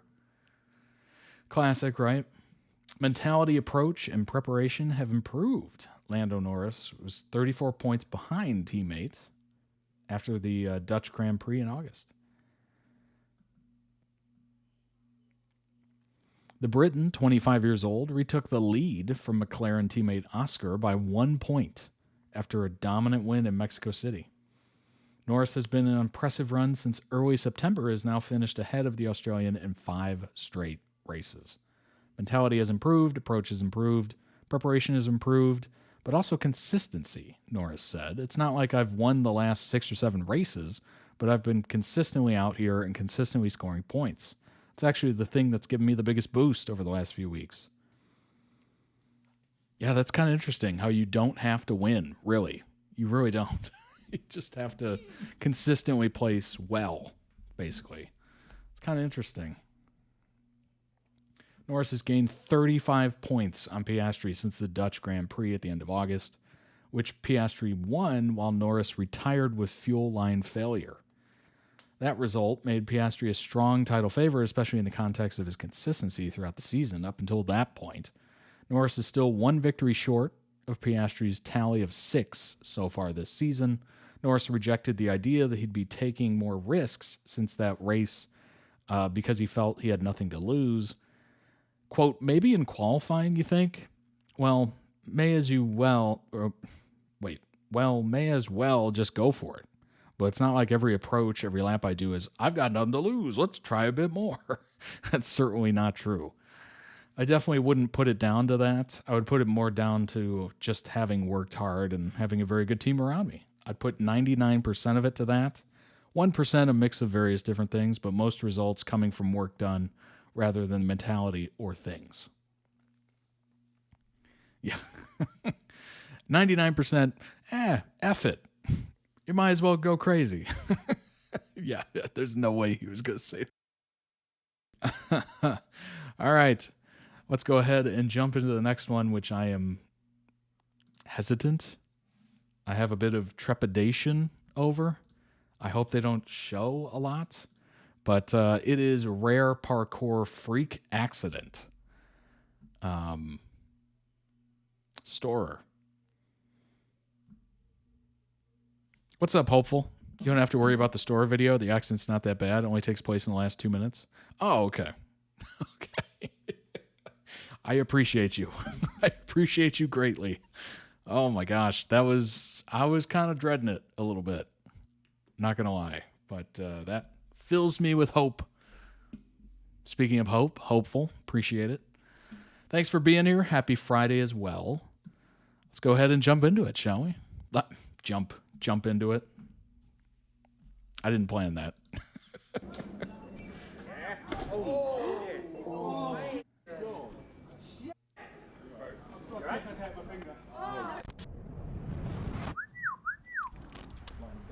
Alright, good morning guys. We're in Crawley today.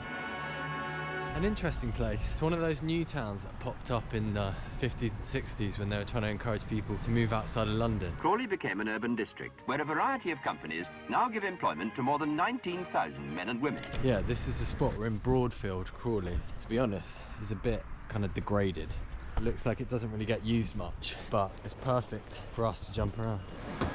Oh, That was the one that we were looking for. there we go. Bit dangerous. Bit dangerous, a lot of practice. So if you miss it, that's what I'd be scared of. What if you're in the car and you miss your turn? What if you make it? Yeah. Have you ever seen it before in real life? Yeah. You have? Yeah. Sort of jumping about Mhm. and... What's your name? Leslie. See you later, Leslie. Yeah, see you later. Oh. Ta-ta. Who remembers the video Life Goes On? That is a video. If you haven't watched that video, go watch that, because there's an old school banger and there's some few clips around the corner from this spot. Our vision and our creativity has changed quite a lot since then, so yeah, definitely. Looking to expand and try some new challenges.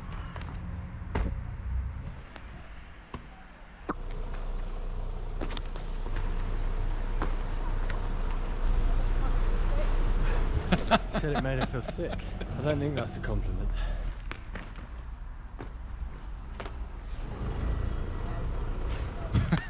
That guy's loving it.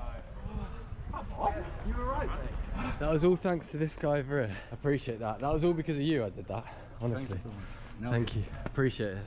Local support there. One thing to expect at Crawley spots, glass. Bloody everywhere. Look at that. Oh boy. That is very, very standard situation for Crawley. Glass all over the spots. It's the eye of the visor. Oh, yes, Ben.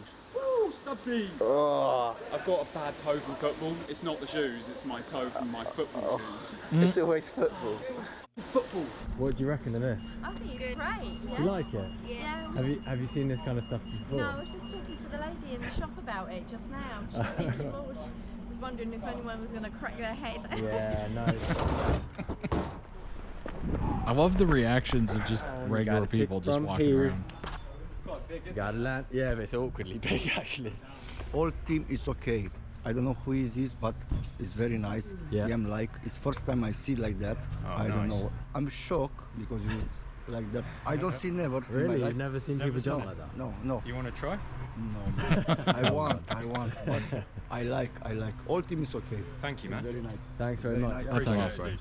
Thank you. Appreciate That's it. that's the thing with parkour is that you rarely get to see it in real life. Yeah, you get to true. see it like on like I mean, the that's internet, true. on YouTube. So when you see it in the I don't street, think I've it's ever like, seen parkour in real life. Yeah, that's the reaction we should get. I hate it when people just see it and because it's unusual they just call the police or ask us to leave. It's just like, sit down, shut up and enjoy the show, man. Sit down. Sit down, shut up. And subscribe. And subscribe.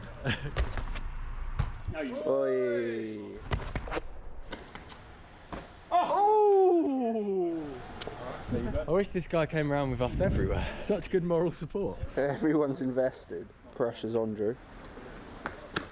It's not right. Round 2. No, it's not the right running. DC. Ooh. Oh, yeah. What? No way. Oh my Has that ever happened gosh. before? That's not good, is it? I'll tell you That's what, definitely not good. Shoes keep coming off the heels. It's either your socks, you're not doing it tight enough, or you've been doing this for years without tying your shoelaces. Now it's win. Concentrate. I Your definitely mind. destroyed a pair of shoes just Concentrate, slipping yeah. into non-slip-ins. Yeah! You were right. You were right. This dude. Nice, man. Honestly, mate. Let's concentrate. Big up. Oh. It's all about There you go, you said it. You concentrate, you get it. It's all in your head. It's true. We might have ourselves a new manager, Storror. He's a manager. So sketchy. The way I did that. Oh my god. I'm happy about this guy because he's like that. You've tied them up tight. Oh, and Clay. wow. By the toe. Oh. So nice and low. Oh. That was some Romanian. He knows it. We'll try this tic-tac off the post to the wall and then run along and do the Other tic-tac. the other thing.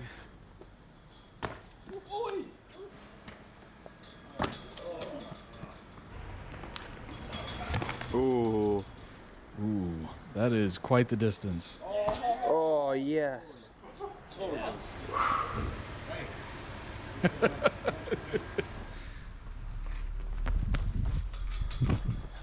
Oh. That's so relaxed.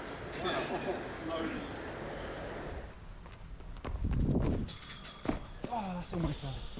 It's one of those awkward ones. I've got to kind of stick it. If I overdo it, I'm kind of like that. If I underdo it, I've always got to stick it to then pass cleanly into my next direction. You lost 1 second. You lost 1 second from It's all about that 1 second you're All losing. about that 1 second. Says Roberta. Okay, I'm with you. All right. I'll try So and you get that 1 second. second back. I love how this random dude is just coach at this point. It's the last chance, says I'm getting Roberta. subbed off if I Oh don't my make this. god. He knows how to get us going, this dude. Right, here we go. Last chance saloon.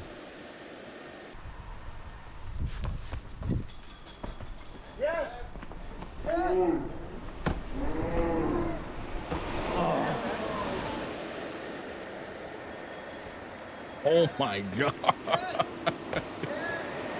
Oh, yeah. Yeah, Ben. Dang. How do you know, Roberto? That Every was- time, last chance. Last chance. crazy. Thank you, Coach.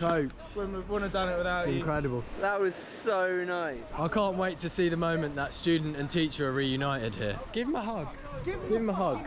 Come on, man. Bro. Yeah, Dude. You know what I love about this? Not much is required. Like, materialistically. Just believe. You need shoes. You definitely need shoes.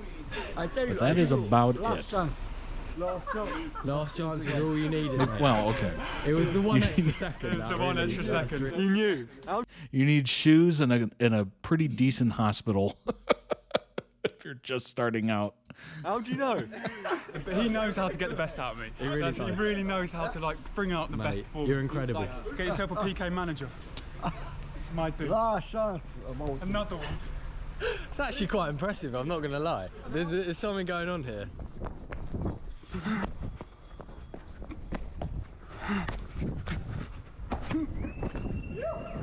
That angle is nuts.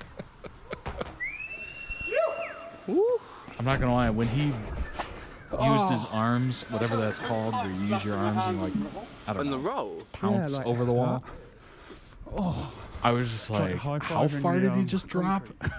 That was crazy. We got the dinos. Dinos coming out here, you know me, love the dinos, didn't I? oh. Sensational. Oh, Josh. Fair enough. Well done. Easy.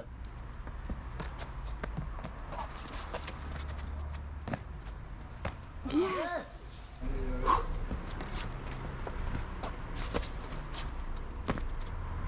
Yes! Okay, close, close. Second time. Yes. What? Oh, it's close to shinning. Close to just landing like this. Try and thief out. Oh, Oh, slipped. yeah. Yes! Let's go! Pew! I love this guy. Love it! My lucky charm of Broadfield. Bravo. Bravo, bravo, thank you. Bravo. Bravo. My Don, my I tell Don. you, I tell you. Oh, good relationship between strangers. I like it. We're all friends around here.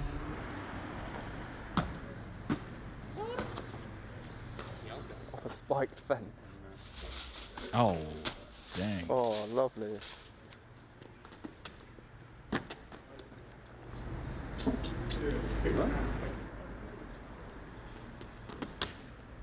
Yeah. Oh, Wow. bless. Nice size, that.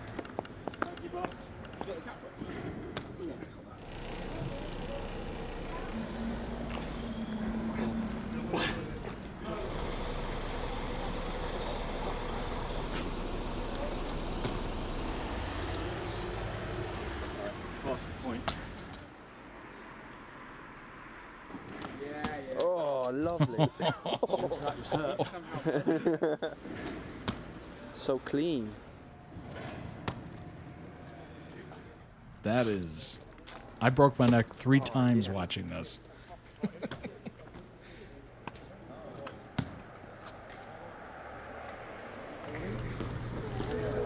Look at the crowd over here, you know something flame-worthy is going down.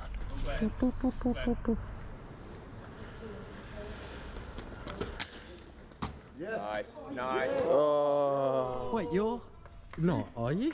Managed it, but the hardest bit now is coming in this with Yeah. not that much speed. Right. Jeez.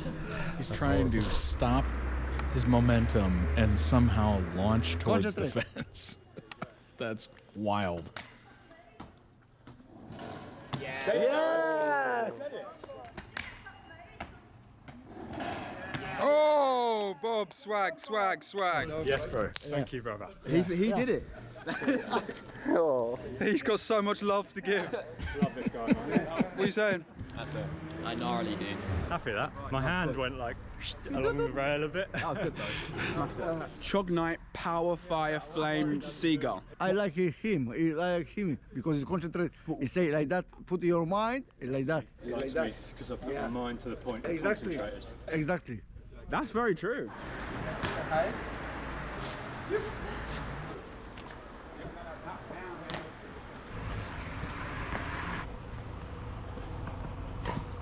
Oh yeah.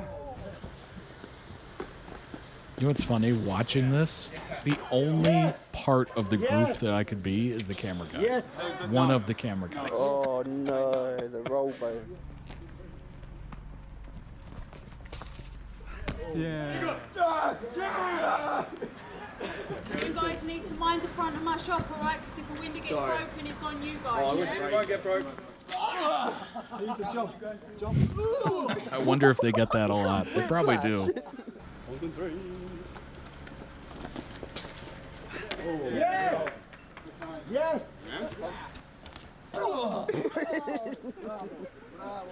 Foskey, you're out. This is a Foskey line. Whoa! Oh, I love them.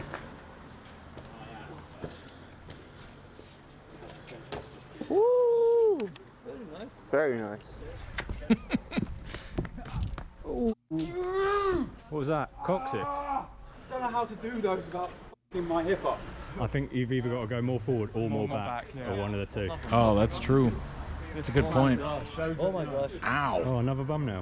Bum now. Oh shit! What is this? What is this? What is this? Oh, helping locally. What is this, Gotcha. So true. What was that? Nothing happened. Nothing happened. Yeah, all good.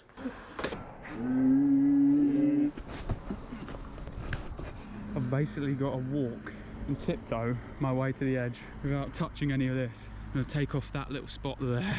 Are you sure? You going? Sure. Careful. Right, almost in line. There we go. Fruit, fruit, come on.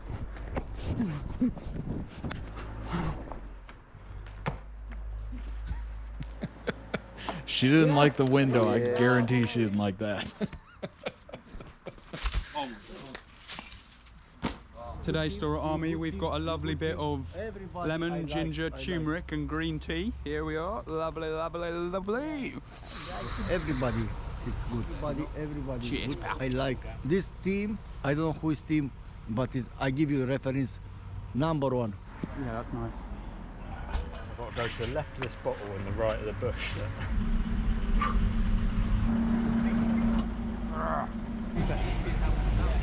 She was like, so if you're one of those people, try and avoid talking to people just before they're about to do something scary. I don't want to tuck early, that's all I'm Yeah, scared of. okay. Tuck early, your hands come down. You know what I Okay. mean? You're aware of it, so that's the best place to be.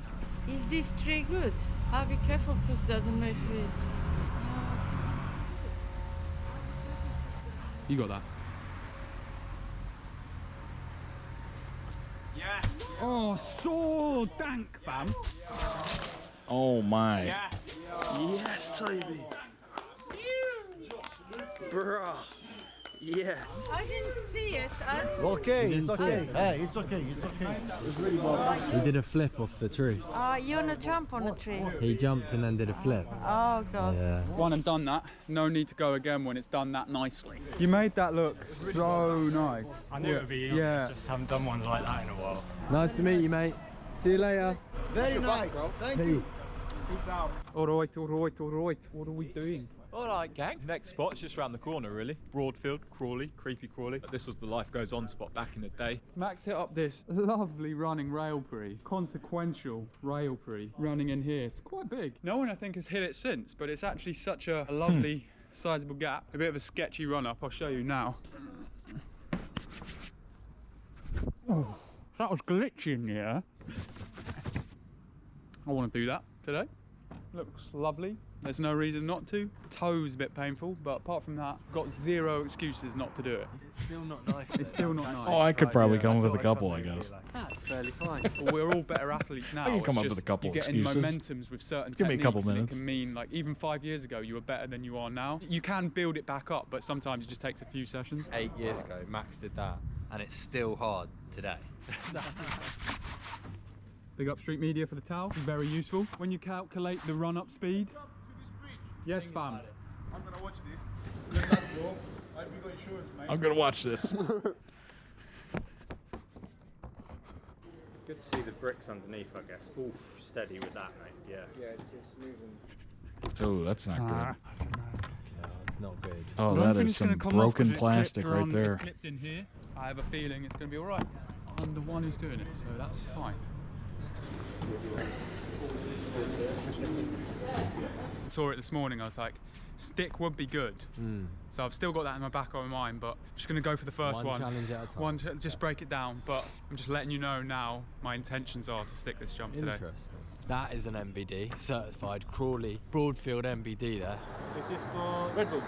No, just YouTube. Around YouTube. Yeah. Yeah, proper easy on the takeoff. Yeah. Much. What a lovely jump this is. Let's get it, man.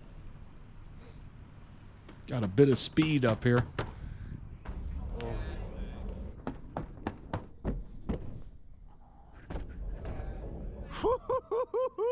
Yeah.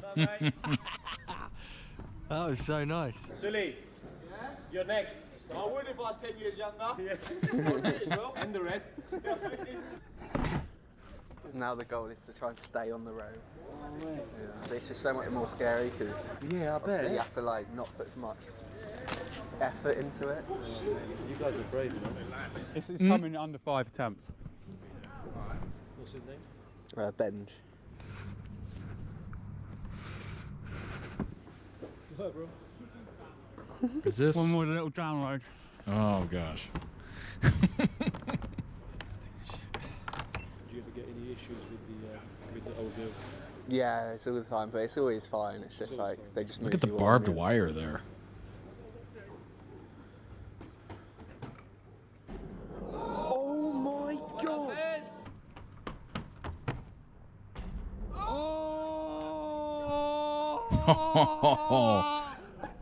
That looked nice.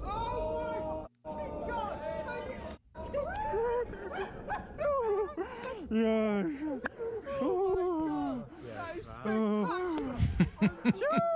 That was second attempt. Well done, Ben. Well done, mate. From the top of the roof, he jumped and landed on the rail. Why did he do that then? It's a sport called parkour. He might do it again in a minute. Is it? Maybe. What did you think of that? I love the question, Brilliant. why did he do that? It's going to be on YouTube, yeah. Yeah, exactly. That is a technical masterclass there, to be able to manage the heightened fear that high off the ground. Did you get a video? What did you think? Unreal, mate. No, it wasn't me, it was him up there. Yeah. Called STORROR. I saw something on a video. Excuse me, I came rushing over, jumped and landed. Oh my god, it's something else. Look at that. Dude. Oh, whoa, bro. You're like suspended in the Are trees you a there. professional photographer? Or? No, Just- I am from Switzerland. Ich verstehe nicht. Okay. Technically, How could many speak meters? any of 4 languages that they speak in Switzerland, Drew. 4, 3. You missed all the action. Oh, did I? Yeah. Oh no! He jumped from that roof there and landed on that rail. There's a name for it, isn't it? Parkour. Pardon? Parkour. That's He knew there was a 'cause name I've for seen it. In about the 1920s, where some Oh, yeah. guy, he was doing all that, jumping from buildings and trees. Like you're weighing it Oh, all wow. up, where the jumping points are and that. Yeah. I think I've seen that video actually. Yeah. Yeah. stuff. So it's called Oh. parkour. Yeah. Parkour. All right. See you later. Have a guys. good day. Just take care. Will do. Have a good one. What a cool So dude. Considering the standing arm jump back here from the Dang, he rail had a little bit of to where history Ben there. took off. It's It was basically awesome. the same jump backwards, but standing. Only got to get my hands there. I've not got to get my feet. So it's just the white grip on your hands is not very tasty. Oh, the hand grip, man. This is an MBD here at Broadfield. I'm pretty sure no one's hit this arm jump before. You feeling it, Drew? Yeah. Top the ball. How are you feeling about the plastic ledge? Cleaned it off and with spit grip, it's nice. Like when I get the tacky hand feel. You're tacky and I hate you.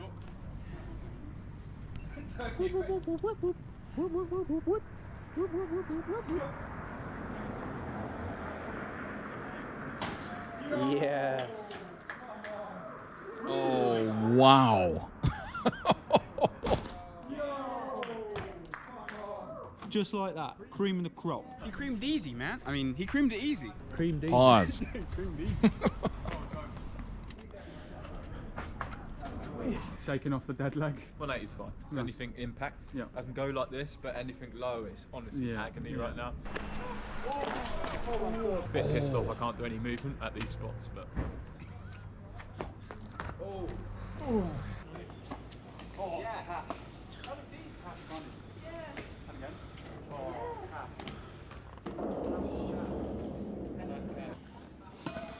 What?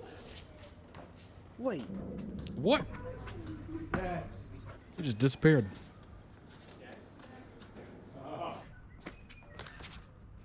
Yes.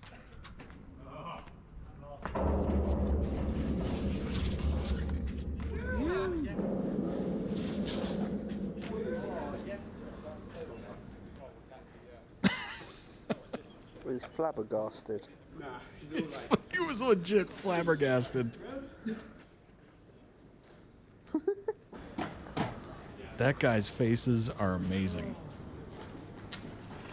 Wish I was younger, I'd try myself. Yeah, he's about to jump from here to here. That's off of metal as well, isn't it? Yeah. Tell you what I've never seen in real life. I've seen it on telly. You know where you run up the wall? A backflip? Land on your feet. Maybe someone can show you a wall flip. This is better than a wall flip though. And it's just that I've never ever seen it in real life. Fair enough, I can show you in a bit if you want. I don't want you to injure yourself or anything. Nah, it's quite easy, that one. When I was younger, I tried it. As soon as I put my foot into the wall, oh really? Just on the floor. No. That's naughty running off at the top. Yeah. That's got to be slippery, isn't it? Surprisingly casual. Like 50, 60 and you'll be cruising it. Where's it going for? Right across or to this one? To the rails. Yeah. Yeah, you're there. Drew's on the running rail pre as well, and struggling with that horrible plastic edge runner. Yeah.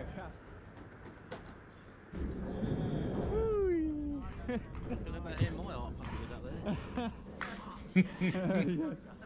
Gas, gas, gas. I'm actually just going to do it to get across.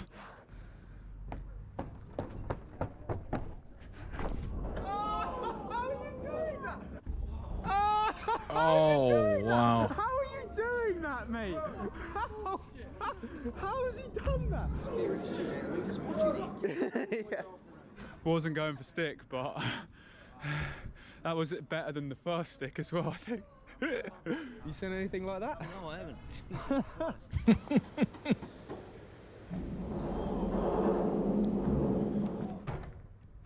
Oh, nice.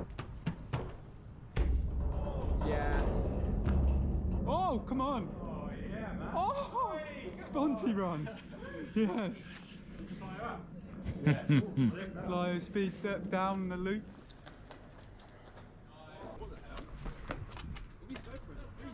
Oh, pass up 180s.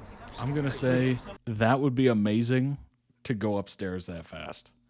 Can you imagine? Like, why take the time to walk to the end of the stairs and turn around, do like a 180-degree turn? Or you could just bounce off the wall and then climb up the stairs and you already just passed like 30 steps. Oh, yeah, because it's difficult. You don't miss your feet. It's just so scary up there, but I'll just do it now. Same thing, same thing. Yes. Come on, Bob. Yeah, come on. Yes. Come on, Bob. I think that was it. That was great. I don't think I'll get that much faster. Nope. It's just obviously fine. Yep. I don't know what I was messing about. Ninja shit. You've got to be careful. But that's part of the sport, is learning how to evaluate risk and stay safe. That's a pretty good idea. Mate, I'm Spider-Man and I'm real good at it.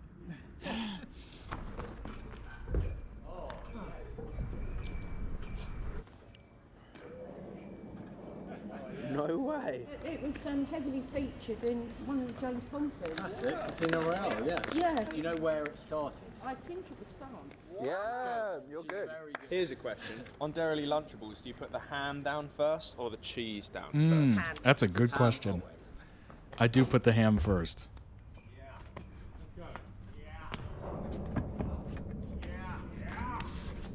Yo. I've got a son, he's 23 and he loves all this. Oh. But I knew exactly what it was. Yeah, I think parkour. it's cool. Bit dangerous on some of the buildings you do it on, but Yeah. you don't use any safety equipment. No, all the safety equipment is up here. Yeah, it's just got a nice. Give myself a little treat. Oh, a little sandwich. Double stack. Double stack.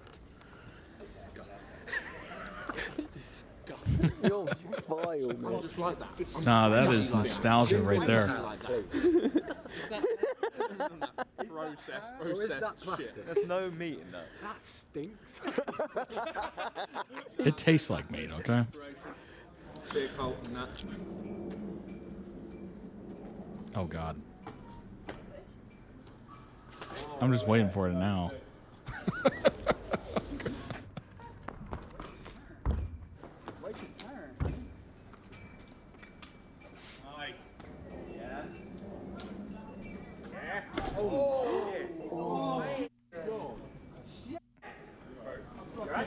finger. Just look at his baby finger. Oh, God. Right, breathe. Oh, fuck. That's not looking great. Are you serious? No one's putting that back, right? I need to go. I know.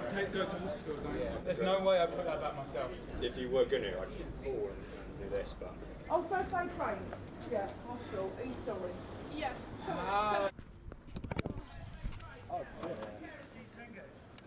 Dang. That's too bad. That was a good little run there. They were nailing it. Hey, it happens, right? It is life. Take the risk for the reward. Link down below in the YouTube video description for the original video. Go throw it some much-deserved love. Check out the channel, of course, STORROR. Don't reset a finger yourself. My dad did, and he always has a wonky pinky now. Yeah, I've heard that. I have absolutely heard that. It's difficult to do it correctly. Luckily, I've not had to do that. But I feel for the people that have. It is not pleasant. It doesn't look pleasant. But yeah, you really don't want to do that. Maybe it doesn't heal correctly, and then you're stuck with a pinky that, you know, wonky, of course. Yeah, it's tricky. And unfortunately, there's some situations where probably it's one of those things where if you're out in the middle of nowhere, yeah, you might have to because there's nobody around that can help kind of thing. Like there's no, like, do you want to leave it like that for maybe a couple hours while you're driving to a hospital? Like, it is tricky. Like, certainly there's some rare situations where it makes sense. But, yeah, for the most part, seek medical assistance. 100%. Let's go ahead and pull up some links. See what's going on with STORROR. Barefoot Charles climbs with STORROR parkour. Famous YouTube group recently teamed up with Charles for a day in Fontainebleau or Blow or something. This was June 2nd. Charles Alberta, better known as Barefoot Charles, recently teamed up with STORROR, the internet's most famous parkour group. Let's see what we got here. There's Barefoot Charles right there.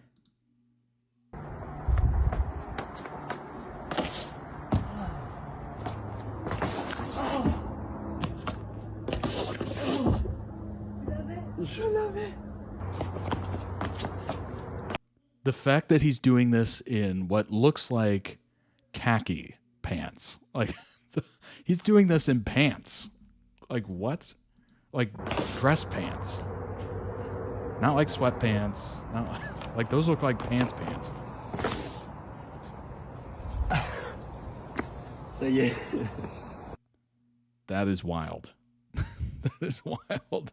It was a sports injury, but he was the team first aider and couldn't be ours to deal with the wait to the ER. Yeah, I get that. I remember a story of, oh gosh, what was his name? He was a player on the Pittsburgh Steelers or something like that, or maybe Oakland Raiders. I can't remember. Or maybe the Green Bay Packers. Who knows? It was from like the 70s, and he had to get a bit of his pinky needed surgery, like the tip of his pinky. And in order to go back into the game, he said just cut it off.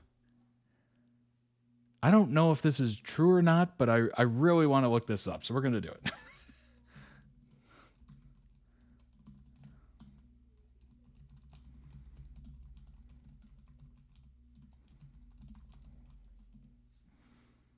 Ronnie Lott. The football player who cut off his pinky finger to continue playing was Ronnie Lott, a defensive back, Hall of Famer, hopefully. In 1985, after injuring his finger in a tackle, he opted for amputation instead of surgery to avoid a long recovery time, allowing him to continue the season. That is wild. It's absolutely wild. His pinky finger was crushed and the tip was torn off during a hit against the Dallas Cowboys. He was faced with the choice between reconstructive surgery with a long recovery or faster, albeit more drastic, amputation. Driven by his dedication to the game, he chose amputation to avoid missing games. He played 6 more years or 6 more seasons after the amputation. He has since expressed some regret about the decision, noting the physical and emotional impact it had on him. Ooh, that's not good. Oh my gosh. That is... Boy. No, that's not something you want to regret. Oh my gosh.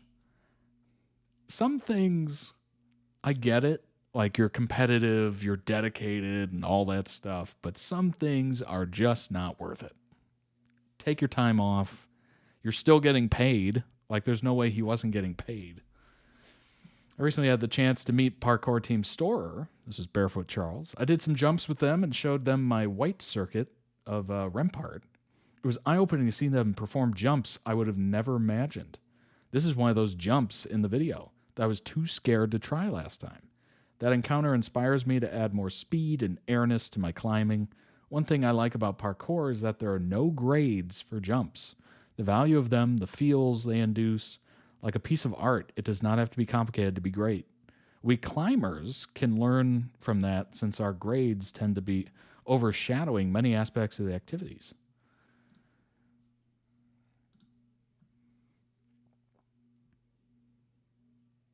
Interesting.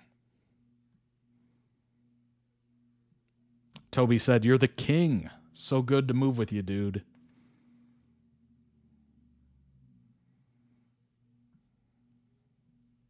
That's awesome. That's really cool.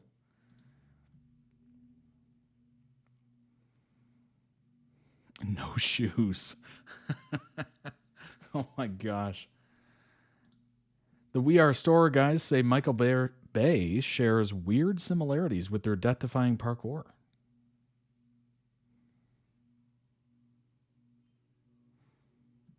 Bayhem has now hit the streets. Michael Bay, the famed blockbuster director behind Armageddon and Transformers, of course, stepping back from his explosive spectacles and turning to nonfiction. The We Are STORROR documentary aims to demystify parkour. Most of what people see about parkour is just a 10-second clip. That's true. Gentlemen, it's weird seeing you guys in person after watching a doc, especially after having an anxiety attack watching a documentary. Drew said, "Do you feel like you know us after watching it?" Interviewer said, "If you paid me $100 million, I would say no, because I will not do what you guys have done. It's crazy. Jumping on in, there's going to be people who are watching this who actually aren't familiar with you guys and what you've been doing for years. So what do you want to tell the people?" Taylor says, "First things first, check out our YouTube channel. There are 10 to 15 years of videos we've been putting out once a week, half an hour. If you're interested in know more about, after the doc, there are hours, years of footage that people can watch." Callum said, "It's hard for a lot of people to understand how parkour works. In the Q&A yesterday, we still got a question about how you do these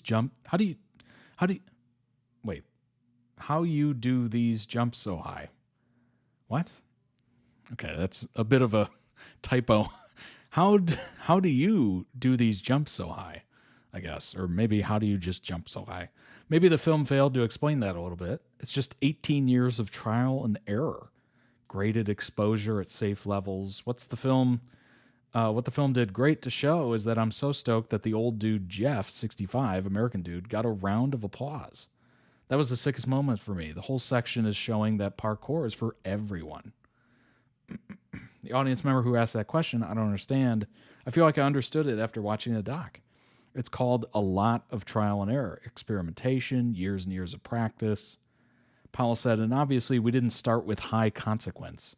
That would be completely irresponsible." Disclaimer. Taylor said, "I also think it's the nature of how media is now with just 10-second clips from Instagram, Reels, or TikTok. Most of what people see about parkour is just a 10-second clip of something that you can't even understand. Looks like somebody throwing themselves off a roof." Honestly, yes. Someone who was not very well versed before reacting to STORROR, it honestly just looked like people throwing themselves off roofs. I think that's absolutely accurate. Like, obviously, they're not showing the fails. Like, my algorithm is not that bad where I'm seeing people, like, fall to their death or anything like that. But, yeah, it just looked, it looked super dangerous, which, of course, it is a lot of times. But it honestly just looked like people throwing themselves off a roof. I think that is an absolute, like, you don't see all the buildup and the, okay, if I jump here, then I should put my momentum this way because that way I can roll out of it. And if I don't make it, then I'll do this to, you know, stop the momentum so I don't injure myself. Like, there's seemingly a lot more to this than you would expect, right? Hopefully what a 90-minute documentary about the sport unfolds for people is that, of course, it's a super effing high level of skill and athleticism that allows those kinds of feats to be possible in a way that is a lot safer for us than it seems. It's not this crazy roll the dice, see whether you die or not kind of sport. It's more meticulous preparation in order to guarantee that you're going to be safe on the air side of the jump. That's the thing I didn't know about the sport that I learned through the doc, which is why watching you guys sand down surfaces, clean areas, to make sure when you're grabbing something, there's no loose nail, there's no sharp thing. You're making it as safe as you can. You're doing recon, you're prepping, and then you're performing.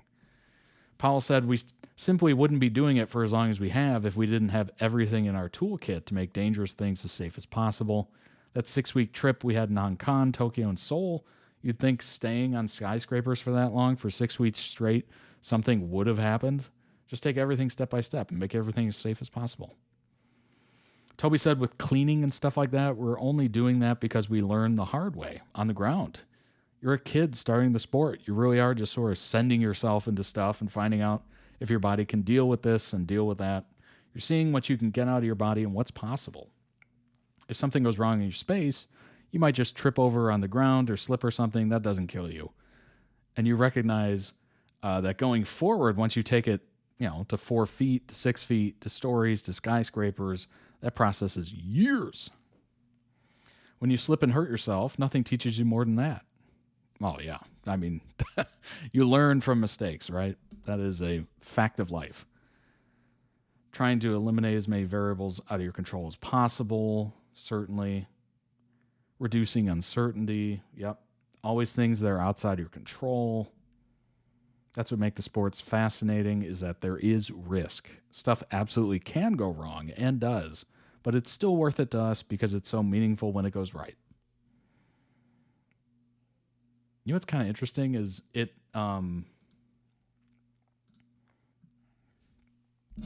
very much is like this thing where, oh my gosh, it's like Formula One and maybe less Formula One, more NASCAR, where you know there's risks.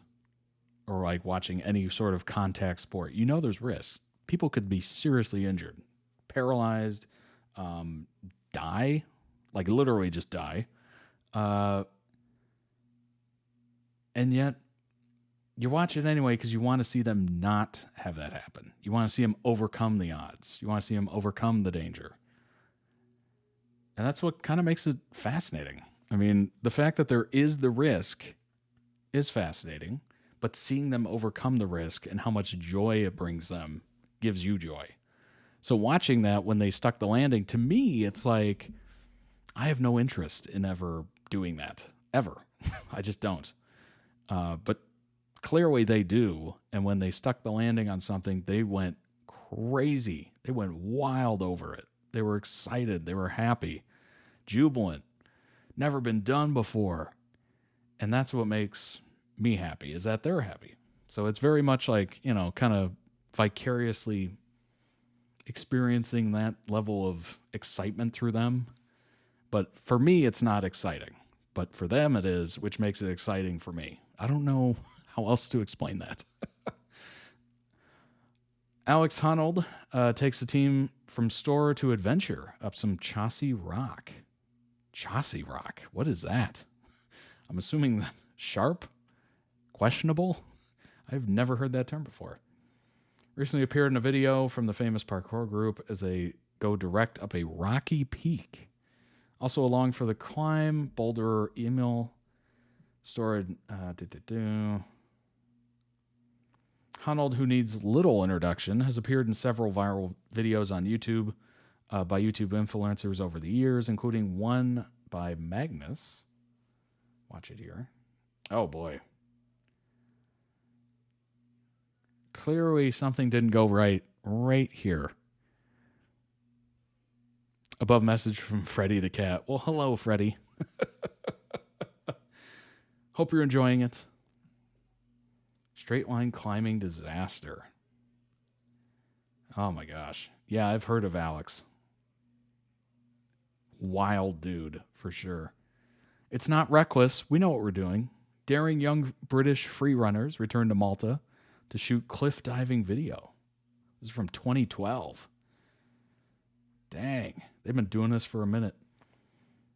All he could see were the rocky cliffs opposite and the blue sky above as he stood on the roof of the long-abandoned building. Every new jump brings an element of fear. Benj injured the same finger he did in the video you watched today. Oh, really? Dang. I'm assuming once you injure it once, it becomes a little weaker and then it's prone to being re-injured, kind of like a bone, I suppose. Every new jump brings an element of fear, Sasha Powell, before flashing a cocky teenage smile that suggested otherwise. Sunburnt 18-year-old took a deep breath, ran towards the edge of the roof, and leapt.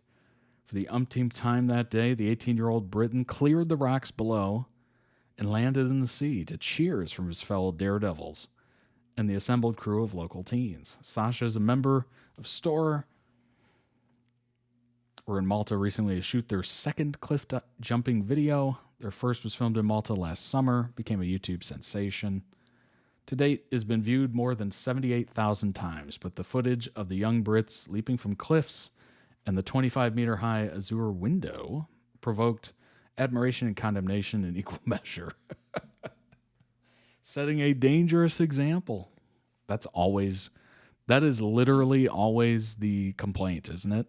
You're setting a bad example. People are going to come and do it, and they are not as good as you, and they're going to get injured. Like, that I feel like every parent says that. Chassis Rock is loose. Oh, gotcha. It's not reckless, insisted Max. Before any jump, we check water, we check the takeoff, make sure we can get out safely. We know what we're doing. We're not stupid, said 18-year-old Drew. We want to keep living to have fun, so we're not going to do anything we're not 100% sure about. Amazingly, the group only went cliff jumping for the first time last summer when they filmed their first Malta video. Before that, the highest any of them had jumped into water was 5 meters from the swimming pool diving board. On our first trip here, we pushed ourselves and pushed each other. We started low and built up throughout the week. As members of the crew talk one by one to the times, others are hurling themselves off the roof and doing backflips off the rocks. They had a busy itinerary for the week ahead that involved filming stunts every day. This film will be even better than the last one because we're doing jumps that we didn't manage till the very end of our last trip before flinging himself off the rocks again. Growing up together in West Sussex, the team said they didn't feel peer pressured into doing jumps they are not comfortable with. Are their parents concerned? Quote, they were quite shocked when they saw the arch footage last time, but they are used to us doing parkour, so they trust us. What did they get out of cliff jumping? It's a sense of achievement, being able to overcome mental barriers. That's what it's all about. I love how, oh my gosh, this is so beautiful. Early YouTube. Not early YouTube, but 78,000 views. And that was labeled a sensation. Like, gosh, those were such simpler times. It had nothing to do with that. A rock fell on it, broke it, and almost sliced it off. Oh my God. Oh, wow. That is That's brutal. That's brutal. A rock fell on it, broke it, and almost sliced it off. Oh my gosh. Whoo. That'll do it. Cliff jumping is called tombstoning where I grew up. So many die from it. Yeah. I can't say I've ever wanted to cliff dive. Cliff jump. Definitely not dive.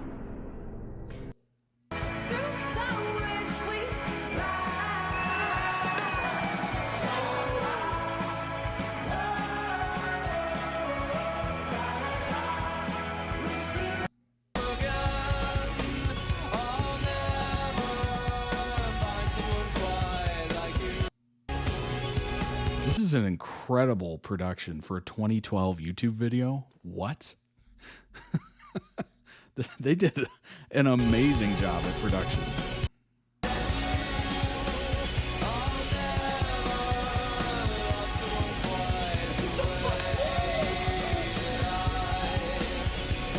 That's so crazy to see him that young. That's a good one. It's so wild to see them that young. Oh my gosh. That is absolutely nuts. Hey, you know what? I respect it. I respect it a lot. That takes a lot of guts. Obviously, you got to get over quite the mental barriers, as it said. And even in that video, I think it was Toby, maybe, that said, it's all up here. Most of it's mental. Like just letting go enough to actually do that. Because I think the one thing the Terminator movies got kind of right about, you know, the kind of juxtaposition of Terminators and humans is it is tough to put yourself in very dangerous situations. It is extremely tough. People freeze. People don't do it. You know, your conscience or whatever is talking to you going, this is not a good idea. You should not do this. This is dangerous. Like getting over that and psyching yourself up and doing it. And that first go, I think that is the most impressive thing. Honestly, to me, it's more so than landing or sticking or whatever, completing whatever they're trying to do. A run, perhaps, is what it's called. It's the first one. It's letting go and going, I can do this. And then taking the chance. To me, that's the most interesting part of this. It's not even the sticking or completing anything. It's the getting over that initial mind going, don't. That, to me, that's the most interesting part. I don't know. Maybe I'm the only person there, but I can't, like, just watching some of these, it's just very, I can see myself in the situation. I try to put myself in the situation, and my brain is just going, nope, not worth it. So to see him do that first go is just, exhilarating. Exhilarating. The confidence. Obviously, it's been years in the making, but whoa. All right. Let's move on to the next one. It is ABO Desire. This is Hua and Shang. It is ABL. I believe, Jace, you said it was a C-drama that was filmed in Thailand to get around the censors, which is interesting. Definitely a wrinkle to it. Here we go. ABO Desire. Revenged love is the next hashtag here.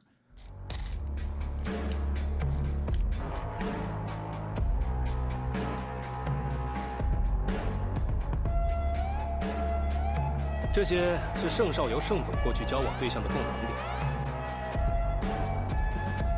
这些 Omega 里，跟盛总最久的宋焕成，也就半年。 别怕，告诉我，盛先生喜欢什么样的 Omega？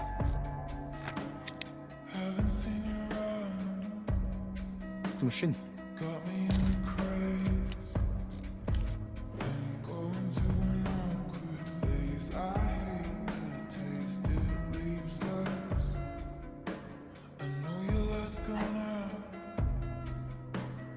申先生，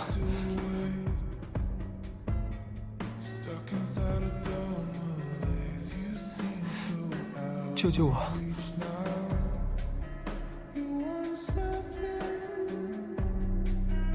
手术费的事情我会想办法的。行，谢谢你，通融。你们公司的待遇很不怎么样嘛？花秘书早上上班，晚上在老板办公室调情，凌晨还要去夜场卖酒。我是在娱乐场所兼职做服务生，没错。Hey, you gotta make ends meet, okay? 还有，我和沈总只是普通同事关系，你能别总把我想的那么龌龊吗？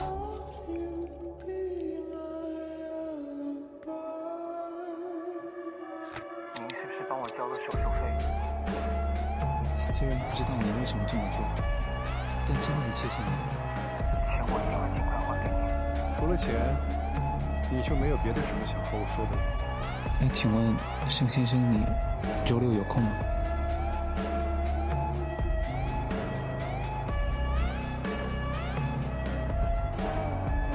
这是我的还款计划。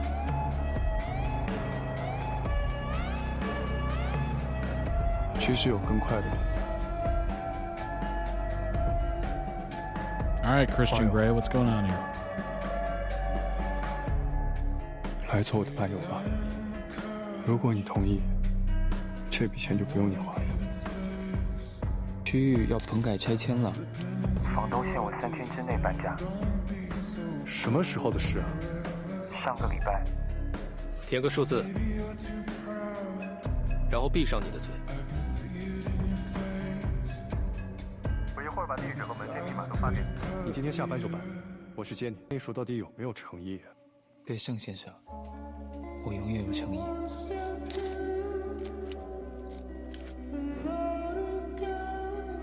我给你个建议，每晚12点以后，你都不能管其他 A 尔法，只能管我。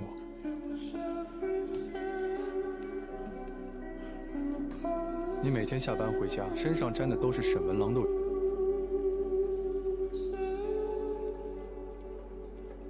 怎么到我这里就碰都不能碰了？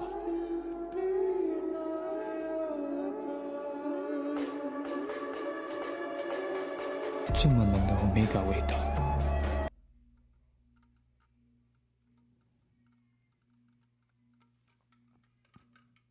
You know, I'm noticing words being said, and just trying to put it together. You know.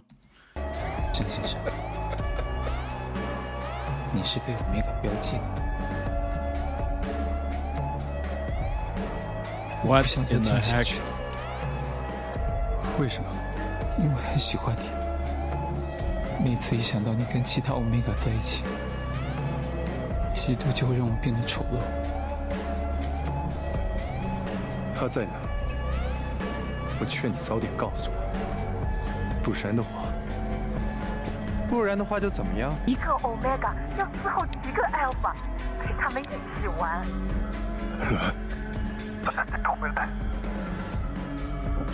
什么？艾伦 Serving multiple alphas. Oh my gosh. Oh my god.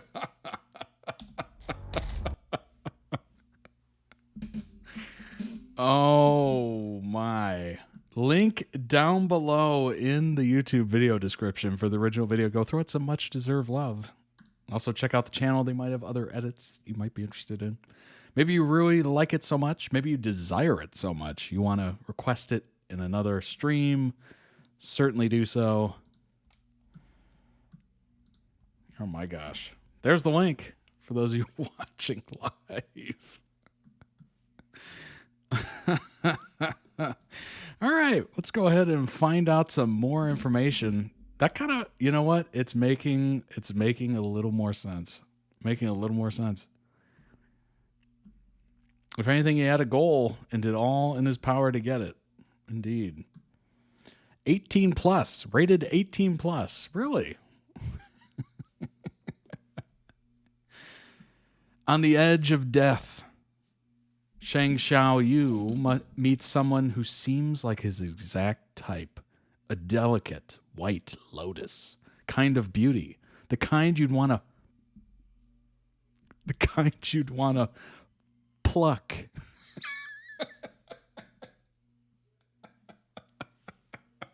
Keep in a vase and admire forever.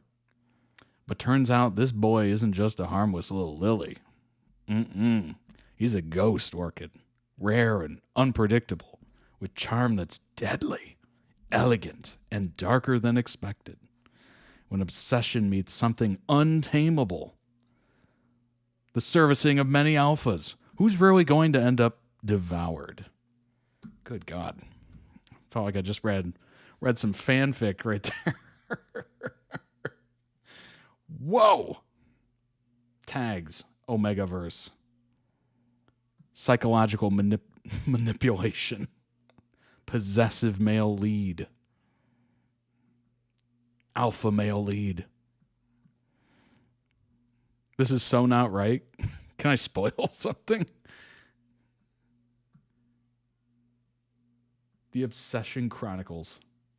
Hua edition. I never thought I'd get so obsessed with pregnant men. I mean, what the actual hell?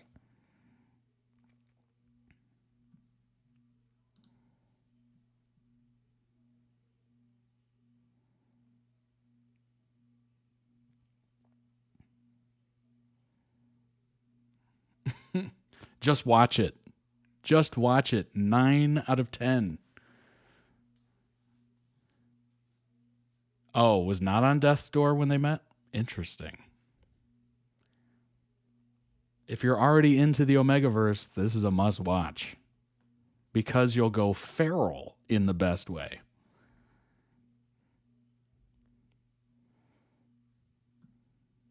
Oh my. Oh my. They're like regular alphas, but stronger, smarter, and sometimes with freaky ass abilities that make them damn near unstoppable. They're usually the leaders when they go into their intimate. Drive cranks up to 11, making them very into it.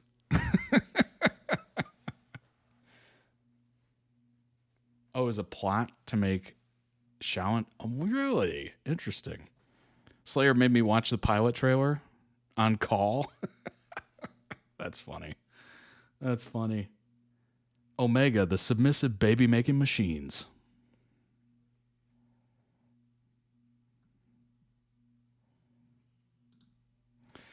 Oh, God. Welcome to the Omegaverse 101. Here we go. Here we go. We're going in. Hold your breath. Desire the Series edition. Fit the sacred texts. Featuring the sacred texts. Enigma. Alpha of the Alphas. Hua. Alpha. Active Wolf. Shang. Beta. Just here for the vibes, bro. Omega. Carry the heat and the baby. Male pregnancy, something that is common within the Omegaverse. What is a mpreg? I'm dead. Alpha, betas, and omegas as secondary genders presented during puberty. In Desire, this new class is brought on by pandemic-type virus, wiping out all AB blood. A's and O's also died, making them more rare, and betas make up a vast majority of the population. Dang, I died? Oh no, I'm rare. Maybe I didn't die, and I'm rare. I like that. I like that. Alphas are at the top of the chain. You know it. Except in the case, the rare Enigma is a higher level alpha. Betas are just normal people and can't smell the pheromones that alpha and omegas give off. Alphas have a higher strength, pain tolerance, endurance, and in Desire, they're given some fun superpowers. The sacred texts. That's a channel. Those graphics were from official promo posts. Really? Interesting. When the alpha mates with an omega, you get mpreg. Congrats on... Oh my God. I'm not reading that. Congrats on the baby, gal. An Enigma has the power to change an alpha into an omega, much to Shang's disapproval. Yes, he gets a baby too. With mpreg comes pregnancy symptoms, nausea, food cravings, etc. Sometimes the alphas get a syndrome. I don't even know what that is. Some authors show the baby bump. Some say male omegas don't show at all. Others do the classic time skip, and bam, we're in labor and needing a C-section. Or a time skip to where the baby is a toddler, of course. They probably could do a natural birth, but it would be... What the hell am I reading right now? Is this TOS? What is this? Women alphas are a thing. Some writers show that they have a... what? I can't read any of this. I'm trying to come up with words to somehow substitute this. Some writers show that they have a retractable you-know-what, and they can get omegas pregnant. Hua's cousin is married to a woman alpha, and he carried their baby. It's joked that the relationship is called Beauty and the Beast. Note, ABO without the slashes is a slur towards Australian Aboriginal people. This is not well known to many. It was not well known to me at all, actually. So appreciate the heads up. In this case, Desire is using it as meaning alpha, beta, and omega.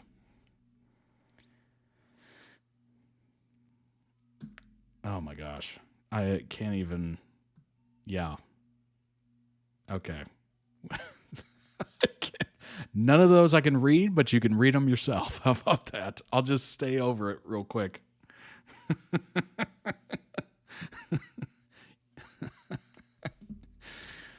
Just like the images say, there is a time where they get super effing ready to go. Alphas have ruts, whereas omegas have heats. Desire calls it their susceptible period in translations. Some writers have them happen every month. Others make it less frequent, such as once or twice a year. Usually starts with a low-grade fever and pheromone leakage, and then they become in constant state of arousal for hours, days. In many cases, neither can control their pheromones when this happens, and it's their body wanting to attract mates, hence needing a suppressant in the form of pills or patches. These pheromones are very strong and have effects on those in the area. This is where they can potentially SA whoever is nearby. Oh my gosh. Good grief. As intimacy is the only thing that can calm them down. And their intimate drive, their bounce chicka wow wow drive, is insatiable without the proper mate and can lead to mate-seeking syndrome in some cases. Their scent is so strong, it's intoxicating. They become blind to the pheromones. Pregnancy is a higher possibility during this time, especially if the alpha enigma. I'm not reading any of that. Hua would chain himself in a special... I just can't. I'm pretty good at, I'm pretty good at flipping words or whatever, but there's some that just, no. Gao suffers from prolonged suppressant use, aerosol, so he's huffing something. Started needing higher frequent doses because he would go into heat more than usual. That's a big problem when your boss is an alpha and has a high compatibility match rate. Shen develops mate-seeking syndrome after Gao leaves him, and that first rut with it was so bad he needed a SWAT team to take him out.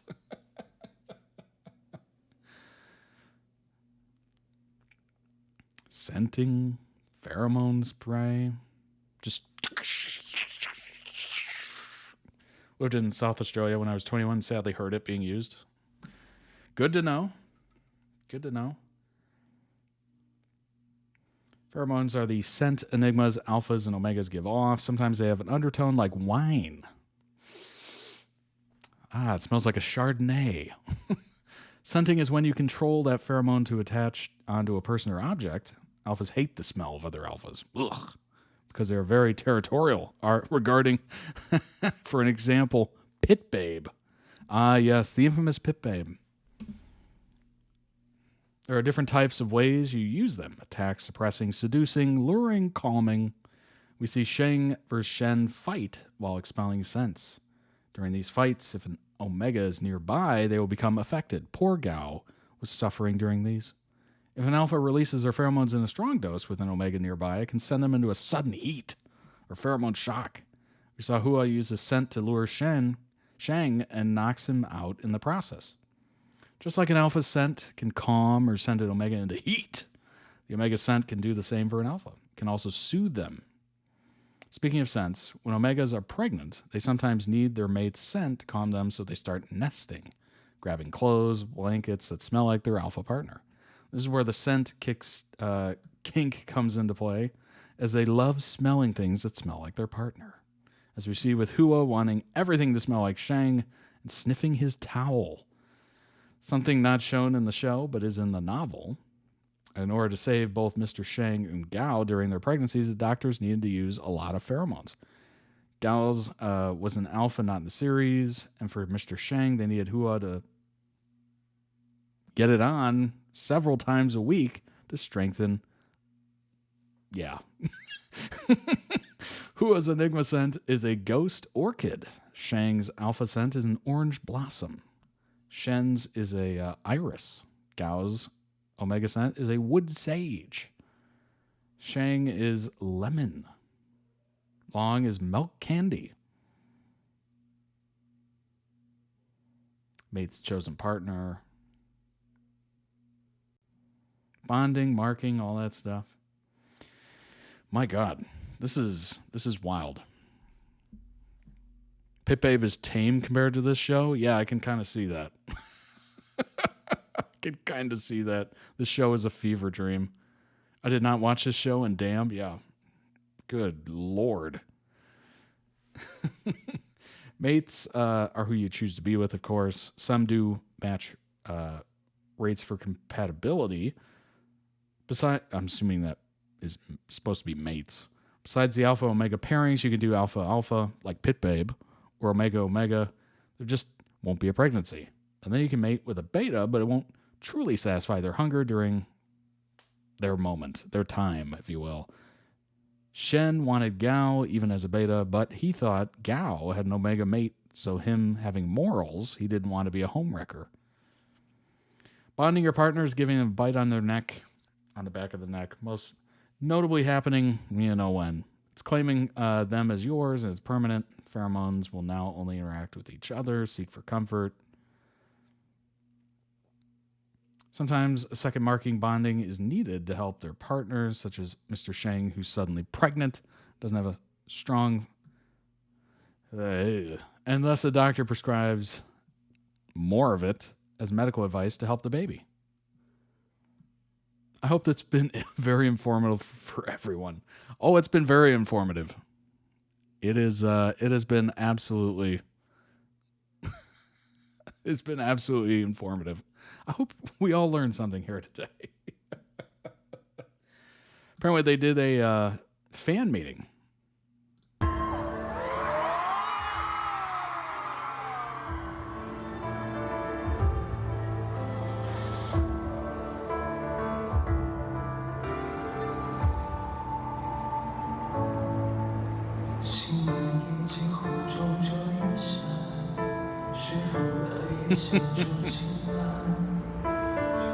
Oh my gosh, upstairs neighbors are terrible.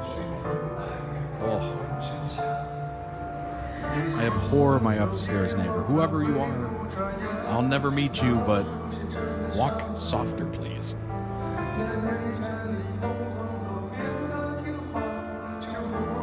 The cast are a boy band now to get past Chinese censors.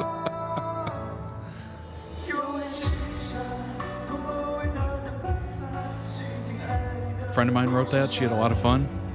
You know what? I will say this. It was informative. It was very informative. And it did have a lot of humor in there as well.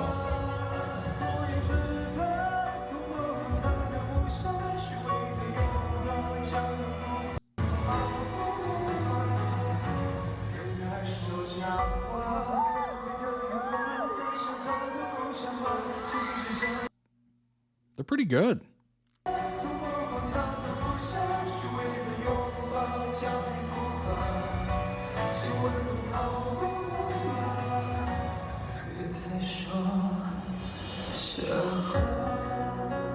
I like it. It's soft. It's like a ballad. We're pregnant.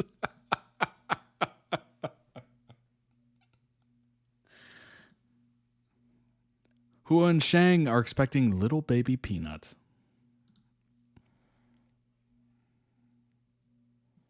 Never change. Gaga admin. Oh my gosh, that's funny. I love you. Oh, it's Dean and Castiel. We got Canon Mpreg on the live action Omegaverse show on Supernatural's 20th birthday. The channel posted that on Instagram. Oh my gosh. Your upstairs neighbor games and screams into the mic in early hours in the morning. Oh my gosh. I'm so glad I don't hear conversations up there, but they walk with the heaviest feet possibly of all time. It almost sounds like they're marching everywhere they go. Like they're doing like some goose step or something. It is unbelievable. Like at 2 o'clock in the afternoon or 2 a.m. at night, just douche, douche, douche, douche. It's like a giant's up there. It's crazy. I'm like, so that's why people want the top floor. I get it. I get it. So they can just pound away on the floor. Omegaverse was invented by the Supernatural fandom. Really?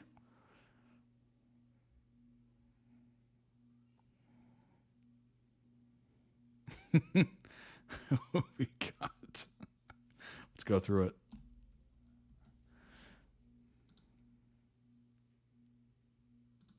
Exhibit B. On Supernatural's 20th birthday. The fact that we got Canon Mpreg on Supernatural was wild. Oh my gosh. That's funny. That is legit funny. Well, I appreciate the lesson, you know. These are things that I've never heard of or never knew of.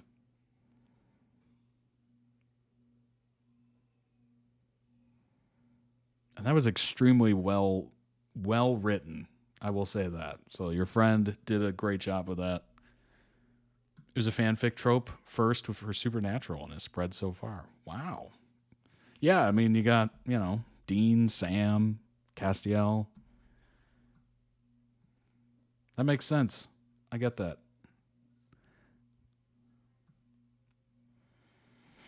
Oh my. Oh my. I was not expecting that. That was I was legit surprised. That was the hardest I've ever had to work at censoring anything.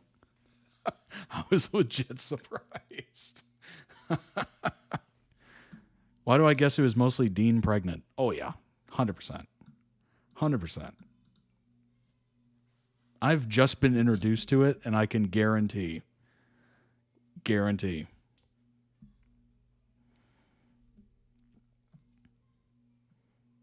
Oh my gosh.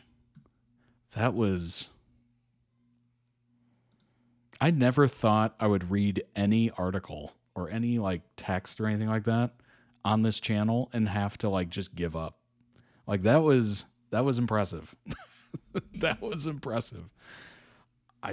There was things I could not work around. Like if it's one word in a sentence, I could usually kind of mingle around it. But if it's like every other word in a sentence, there's no way. There's no way. I'm not that good. I thought about warning you, but didn't know what warning to give. Yeah, I mean, even with a warning, I don't think I would have been able to do it. I really don't. But hey, I thought the video was interesting. It was very intriguing. Definitely a first of its kind. I mean, Pit Babe was there, but I don't think the edits for Pit Babe were anywhere remotely close to that. Maybe I'm thinking more of the material with it was a little bit more risque. But yeah, no, I think it's fascinating. It kind of seemed like a little twist there at the end, you know, the enigma. This show existing is a miracle. Yeah, it sounds like it, honestly. The fact they got around the censors like that. It was bold, very bold. But let's go ahead and jump into the last one. Next and last one. It's both a Megaverse and it's uncensored. Uncensored. Whoa. Whoa. It's just lots of NC. I did not, Cookie. I got really distracted this week. I will be sending that out tonight. I'll be sending it out tonight to your email, so you should be able to get it. Oh, and speaking of which, the next giveaway will be coming up fairly soon because I want to give enough time for, you know, shipping and all that stuff. So it's going to be pretty fast. It's going to be in the next couple weeks for sure.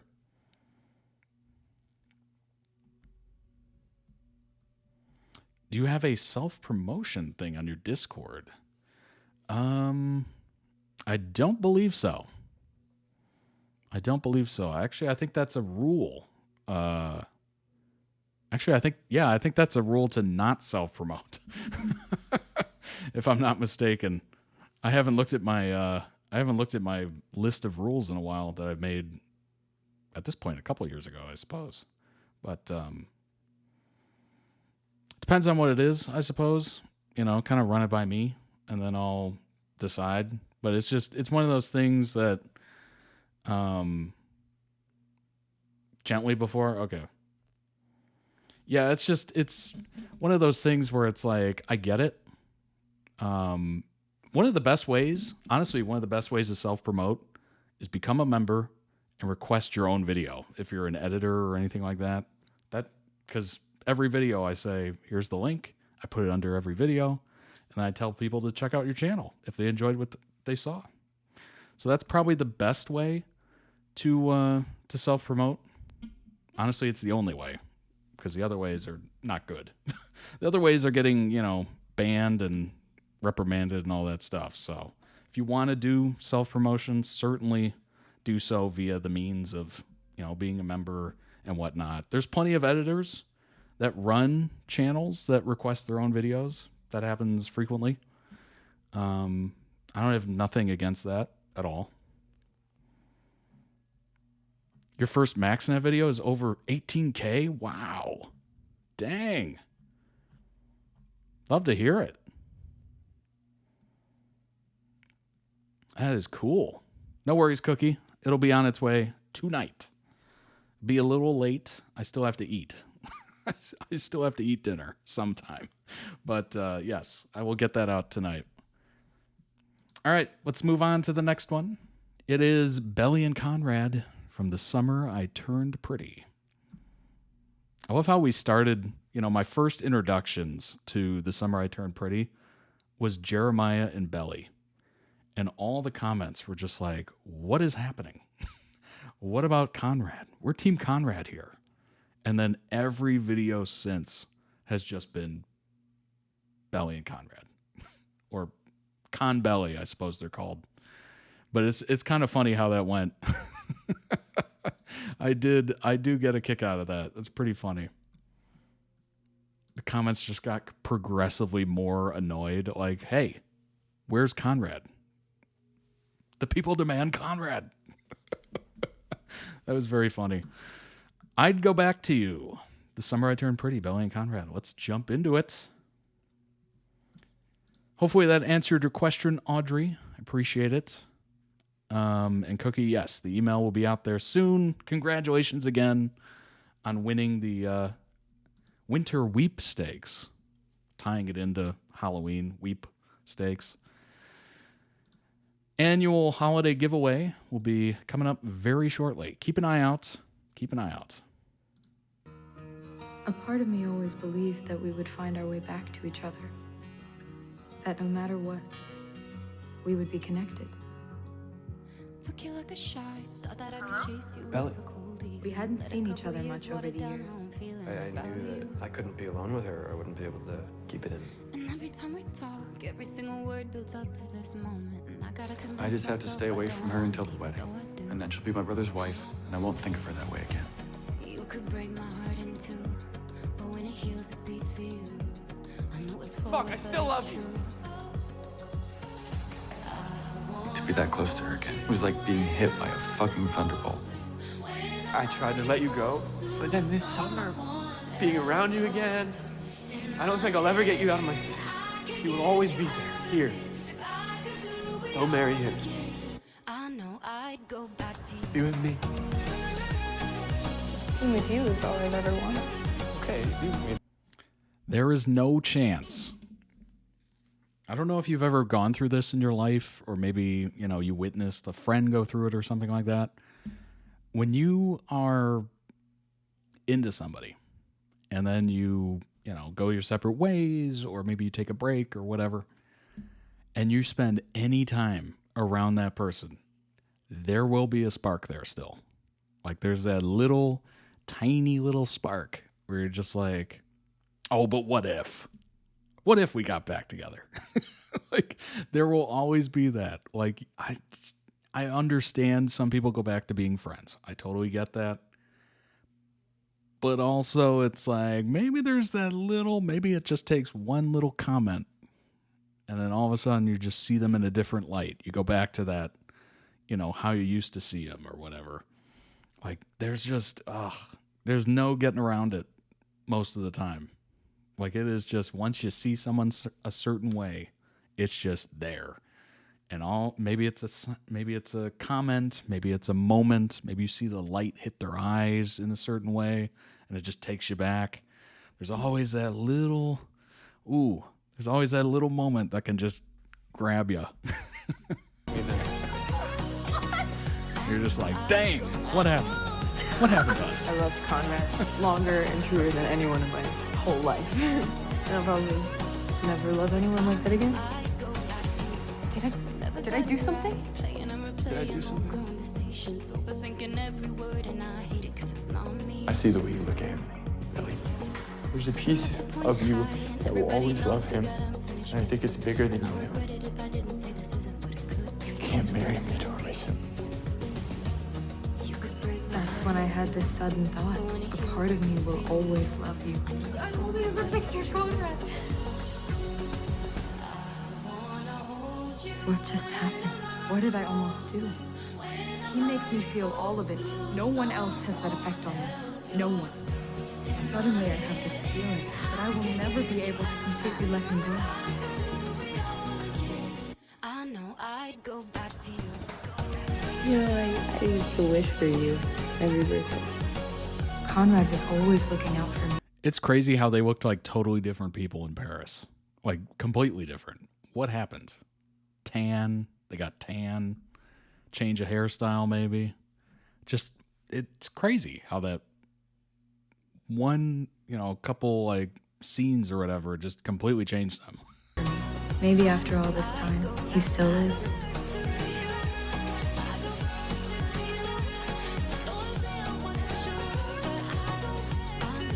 How are we supposed to know if we love each other because we want to and not because we were told to? Because I've changed everything about myself, and the one thing that never changes is that I love you. All this time, I wanted to believe that I'm not the same girl I was. But I am still her. I still love her. And I still love him. You know, for a while, your letters kept me going. Why did it take you so long to write me back? Because I had to move on. And I couldn't do that if I was still holding on to you. Have you moved on? I have brown hair and brown eyes. Conrad. And I will always love Conrad Fisher. But there are infinite worlds. Every version of me chooses you. And every one of them. I love you, Kelly. I love you too.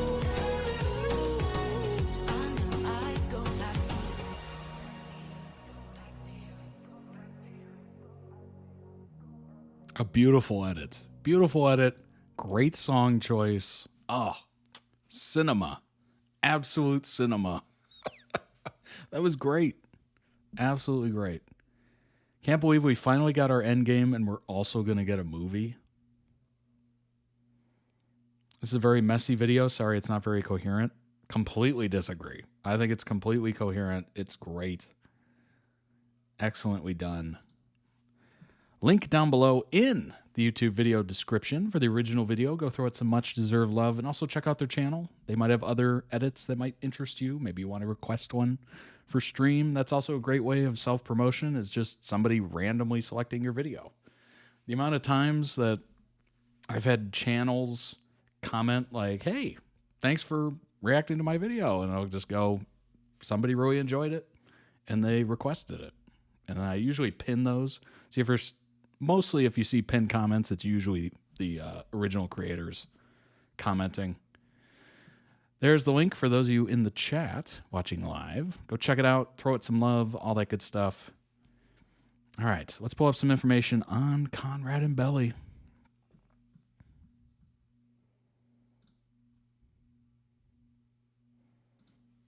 There it is. Belly and Conrad. I think we've gone over this one before, so I'm just going to try to look for something interesting. Let's see. Let's look at the... Okay, so the reunite, One Christmas in Cousins, Garden Memorial.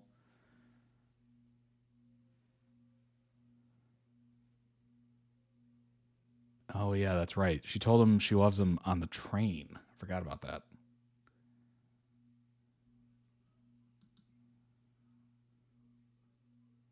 Belly and Conrad's talk by the pool was the first real and meaningful conversation they had that summer. Belly's initially confused why he's smoking some fun stuff, if you know what I mean, which was something he wouldn't do before, and he stated multiple reasons why. Belly reiterated some of those reasons, such as smoking was not what real athletes put in their bodies, etc. Conrad points out he's not an athlete anymore because he quit playing football. Logic checks out.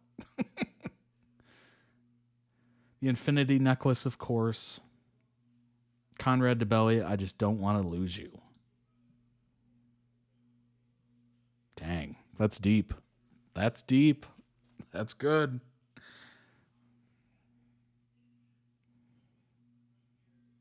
Recurring themes, of course, infinity. Infinity necklace. Conrad's soft spot for Belly. Dancing.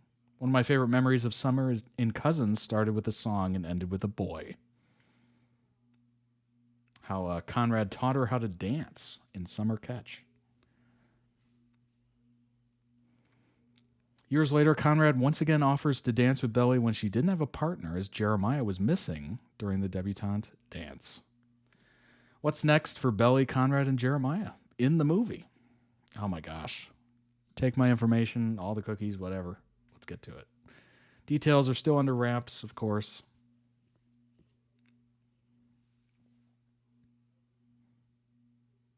Speculation running wild. I'm sure many of you are wondering what the heck is going to happen. What are they going to do? Is it a wedding? Film was officially announced during the red carpet of the season finale in Paris.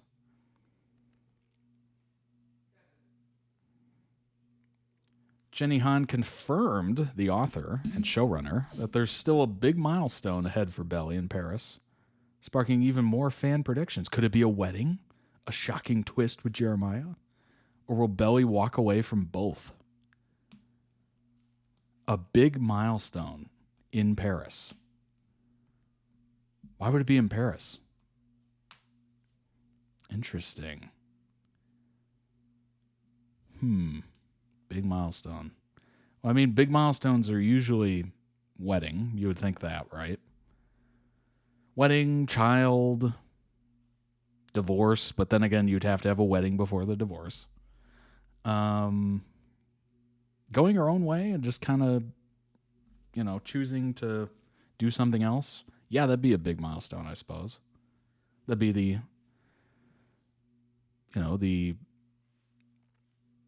symbolic leaving behind the past and going towards the future kind of thing. But honestly, the most sense is wedding. But why? I guess, why would it be in Paris? Would people show up there? Like, I guess. Fan theories about the summer I Turned Pretty, wedding bells in Paris. One of the biggest theories is that the movie will end with Belly and Conrad tying the knot.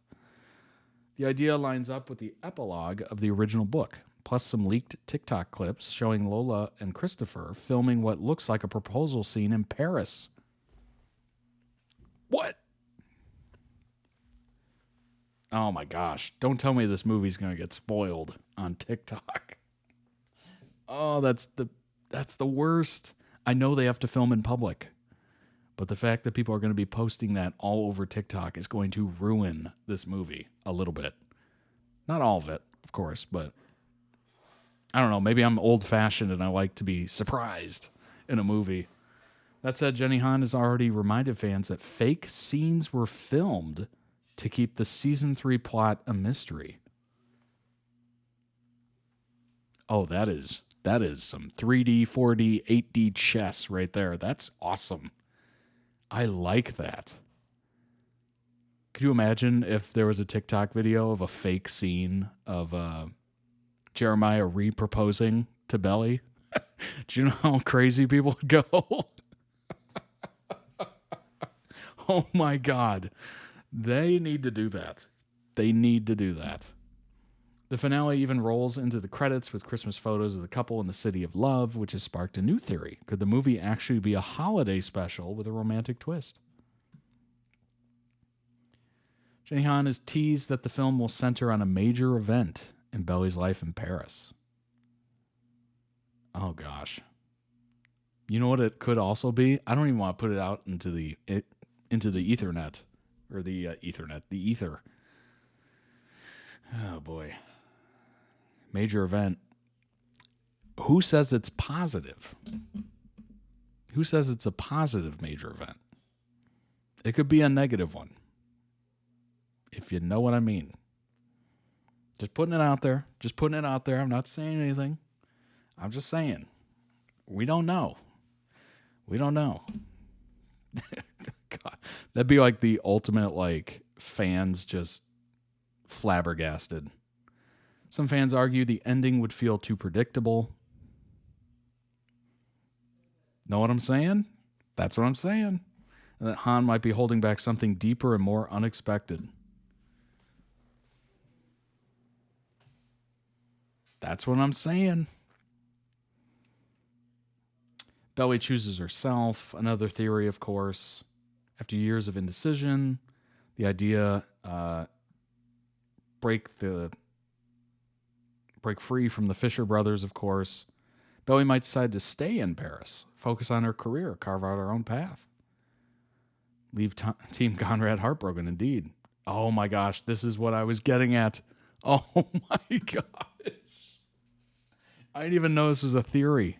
I was,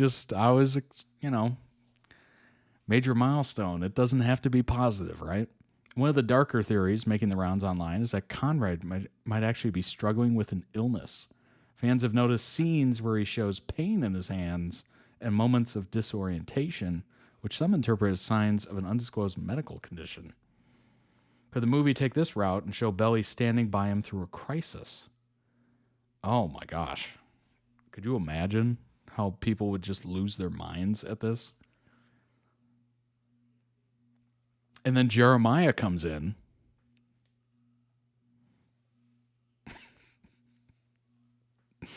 Oh my gosh. I can't wait for the comments. I can't wait. I cannot wait. Jeremiah, the big twist. Oh my gosh. Oh my gosh. It's like I read the article before reading it. I don't know how I know where this article's going. I literally never looked at it. Often seen as the third wheel, Jeremiah could be holding the key to a major plot twist. Some fans think he might spark an unexpected return, form a new romance, to an emotional betrayal that pushes Belly to make a drastic choice. Others speculate we could finally see a real recognition between the brothers, or an even heartbreaking farewell where the youngest Fisher steps away from Belly for good. No, that's not good enough. That's not good enough. Psychic Todd, open for readings, indeed. Holy crap. I literally just guessed this whole article. But I was looking at this and I'm like, major. Well, at first it said, what did it say? Where is it? Big milestone. And I'm like, oh, wedding, maybe a kid or something. I don't know. Big milestone. You think positive. And then I saw the quote of major event. And I'm like, wait a minute. That is not guaranteed positive. That could be negative. And I was thinking, well, what if the love of her life, the end game, isn't end game? And this is where my mind went. And then this is where my mind went. Who's there to pick up the pieces? Oh my gosh. That would be diabolical. They better not do that. Don't do it. Jenny, I think her name is Jenny, right? Jenny Han? Jenny, don't do it. Don't do it. Don't do it. You will absolutely crush so many people. Don't do it. Oh my gosh. Whoa, what an article. That was a trip. That was a trip. Whoa. 10 most, this is the palate cleanser. 10 most romantic scenes between Belly and Conrad. Number 10, Belly and Conrad shop for party supplies. Of course. It's a classic. I've never seen it. I'm just saying that. That means holding out an all-out farewell party, inviting everyone they know to the house. In between choosing decorations and looking through their shopping list, the two bicker and try on some of the shop's silliest items. That's the best. If you've never done this before, I'm telling you right now, you'll enjoy the heck out of this. Or go to IKEA or anything like that. It's phenomenal. Have fun. Look like a weirdo. It's all fun and games. Bowie and Conrad have fun at the state fair. I mean, that's a classic date trope, isn't it? State fair. Bowie and Conrad team up for volleyball, sports, competition, all that stuff. It's so classic. Sneak out to cousins. Yep. Being spontaneous. How many times have you heard that before? I'm just looking for someone who's spontaneous. Bowie and Conrad spend Christmas together. Holidays, beautiful, intimate. Love it. Riding a bike together, sharing an experience, depending on one another. Classic. Dancing together at the debutante ball. Prince and the Princess. Old school romance. Cleaning up for one another. That's a big one. Bowie and Conrad planning a wedding together. I mean, this photo is just, oh my gosh. If I could just take a photo in a setting like this, I would have it as every profile picture. That would be on a t-shirt. That would be the next merch. Like, that would just be incredible. I have never been in a situation like this where it's like perfect lighting. It's a gorgeous scene. There's beautiful colors and whatever. And it's just like, dang, this is professional. Billy and Conrad fall in love again in Paris. Oh my gosh. Go to an art museum. Go to a history museum with someone you like. Or, maybe as a first date or something like that. It's great. It's great. You get to talk about the art. You get to see how they interpret things. It's a nice, quiet, intimate setting. It's beautiful. Highly recommend.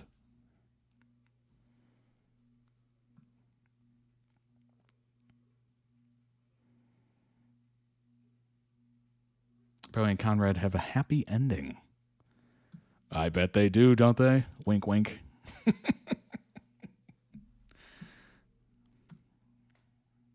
Yeah, those are all very romantic. These are all good dates. Going on a road trip, good date. Art museum, good date. Farmer's market or whatever this is. Good date. Going to dance. Good date. Prom, whatever.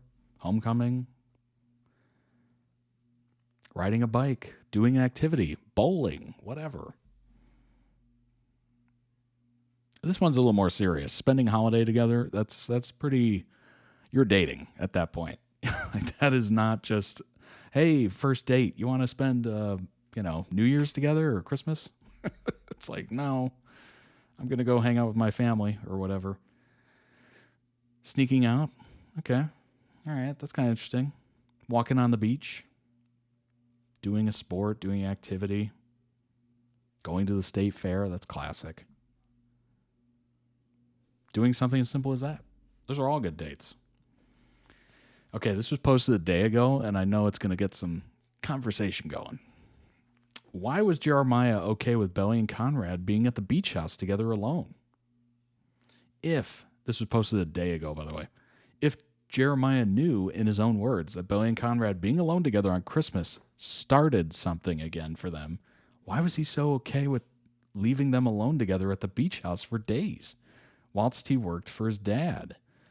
I know he was out to impress his dad, but surely that wouldn't override his concern about them still having feelings for each other. He even said, I knew it, when Belly told him Conrad had confessed his love for her. So he had to have been thinking about it.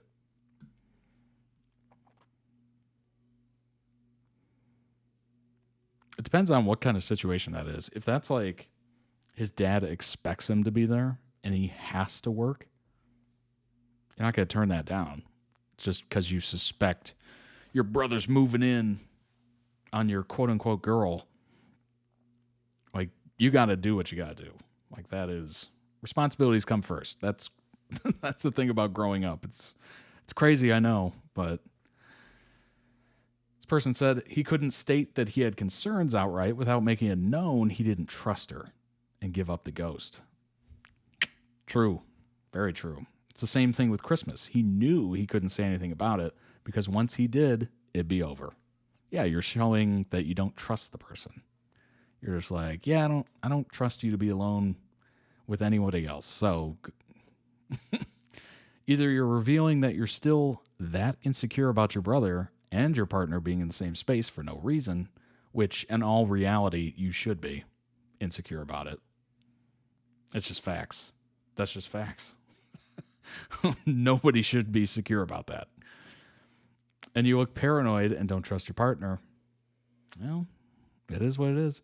Or you're talking about the elephant in the room that you're still in love with, that they still are in love with one another. Either way, the relationship is no longer working, but especially if it's the latter. And we, and Jeremiah, know that it isn't baseless paranoia. Right. Of course. What? That's not somebody just like, no prior experience. You don't know the person as well. And, for a fact that they probably still have feelings for each other. Like, that's not paranoia. That's working on prior experience. That's evidence. That is not paranoia. He's not acknowledging it because he doesn't want the relationship to end. He knows it will as soon as everything is out on the table. Unless maybe he can put a ring on it beforehand.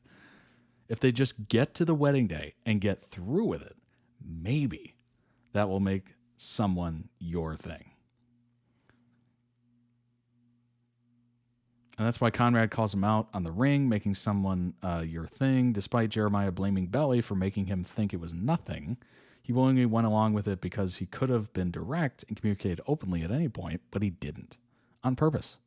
Because he thought if they just don't acknowledge the elephant in the room, it would vanish once they were married. And maybe Conrad would F off to the other side of the country again and barely see them. But it wouldn't have worked.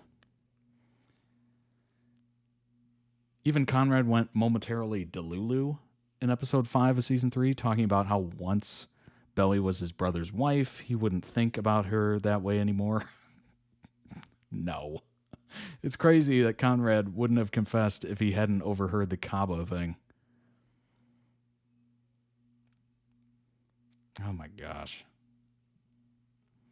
I think he was kind of trying to test her to see if she would cheat. so he wouldn't feel so bad about him cheating. I also don't think he had much of a choice. Belly couldn't stay with him or at her own house, so what was she supposed to do?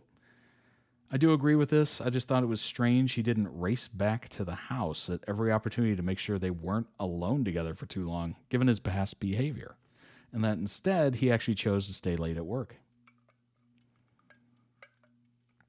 What exactly was he supposed to do opposite that?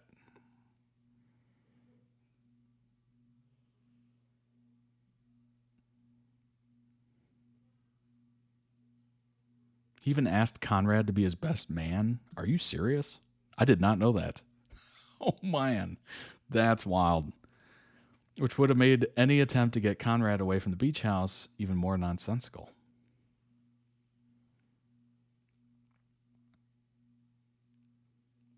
I think the first person nailed it.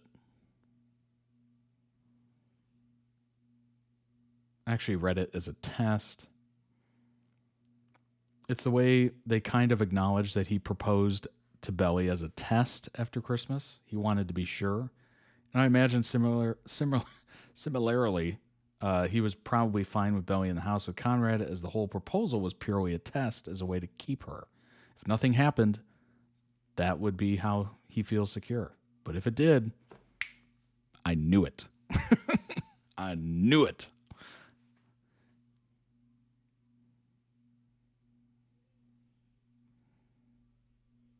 Yeah, I mean, I think the first person kind of nailed it.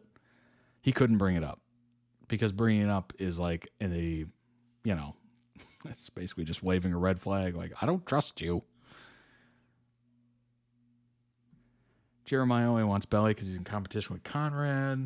Do you think Jeremiah and Belly would have ended up together if Conrad didn't exist? Yeah, probably. Maybe, yeah. If she didn't have someone else to compare him with, kind of thing, possibly.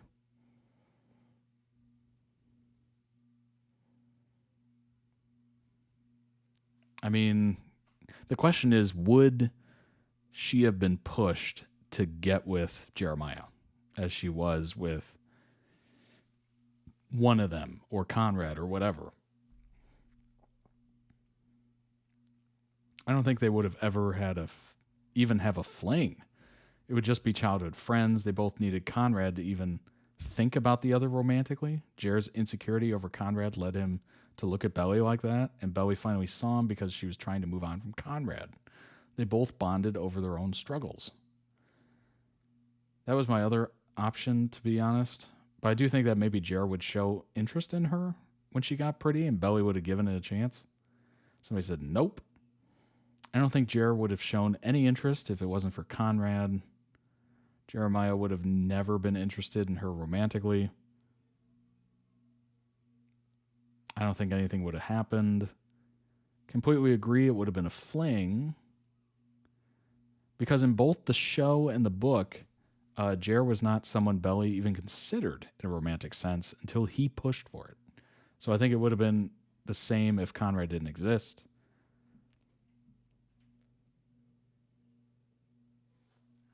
Interesting. So it was just purely competition. Friends to lovers trope would have served? Yeah, maybe. Maybe. I honestly don't think it's that far-fetched.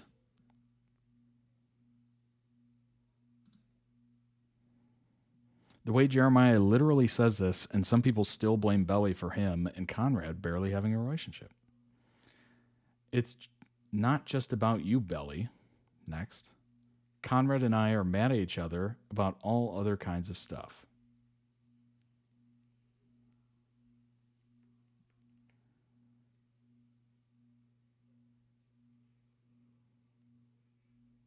Interesting.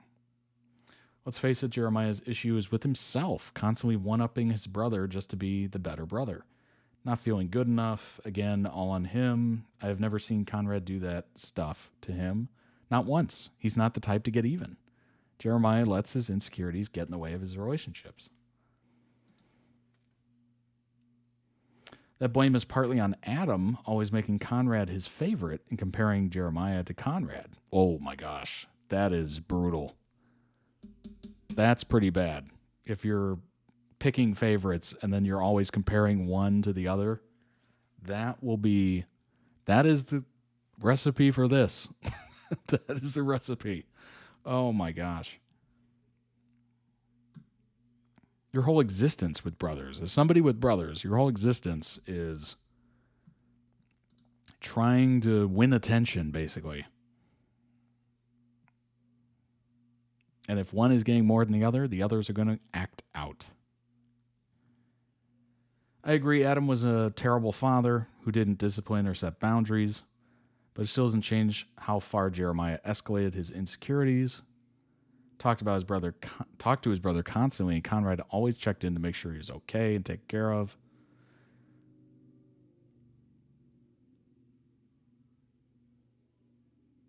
Growing up, I had insecurities with my little sister because she was the favorite also. Bothered me for years until she got older. I saw she was going through the same issues I was, and we bonded over that. I don't know, I feel Jeremiah could have at least been more open with Conrad. Then we wouldn't have had to see them tear each other down over a girl. Unfortunately, that's just not the way it goes. You just internalize it and then you take it out on other people. That is unfortunate reality there. It's pretty brutal.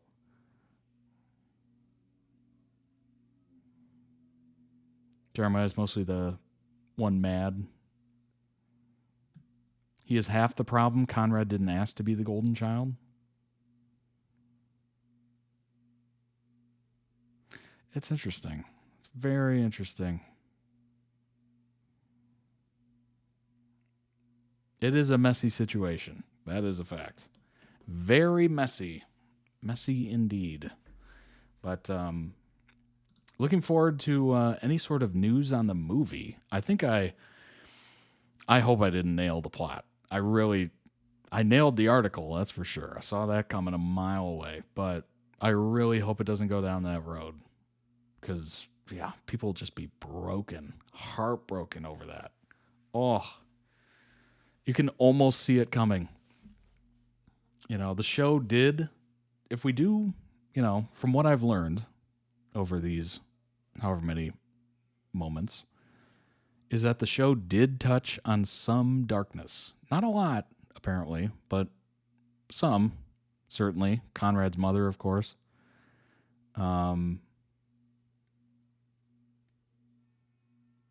Yeah, I mean, there will be something.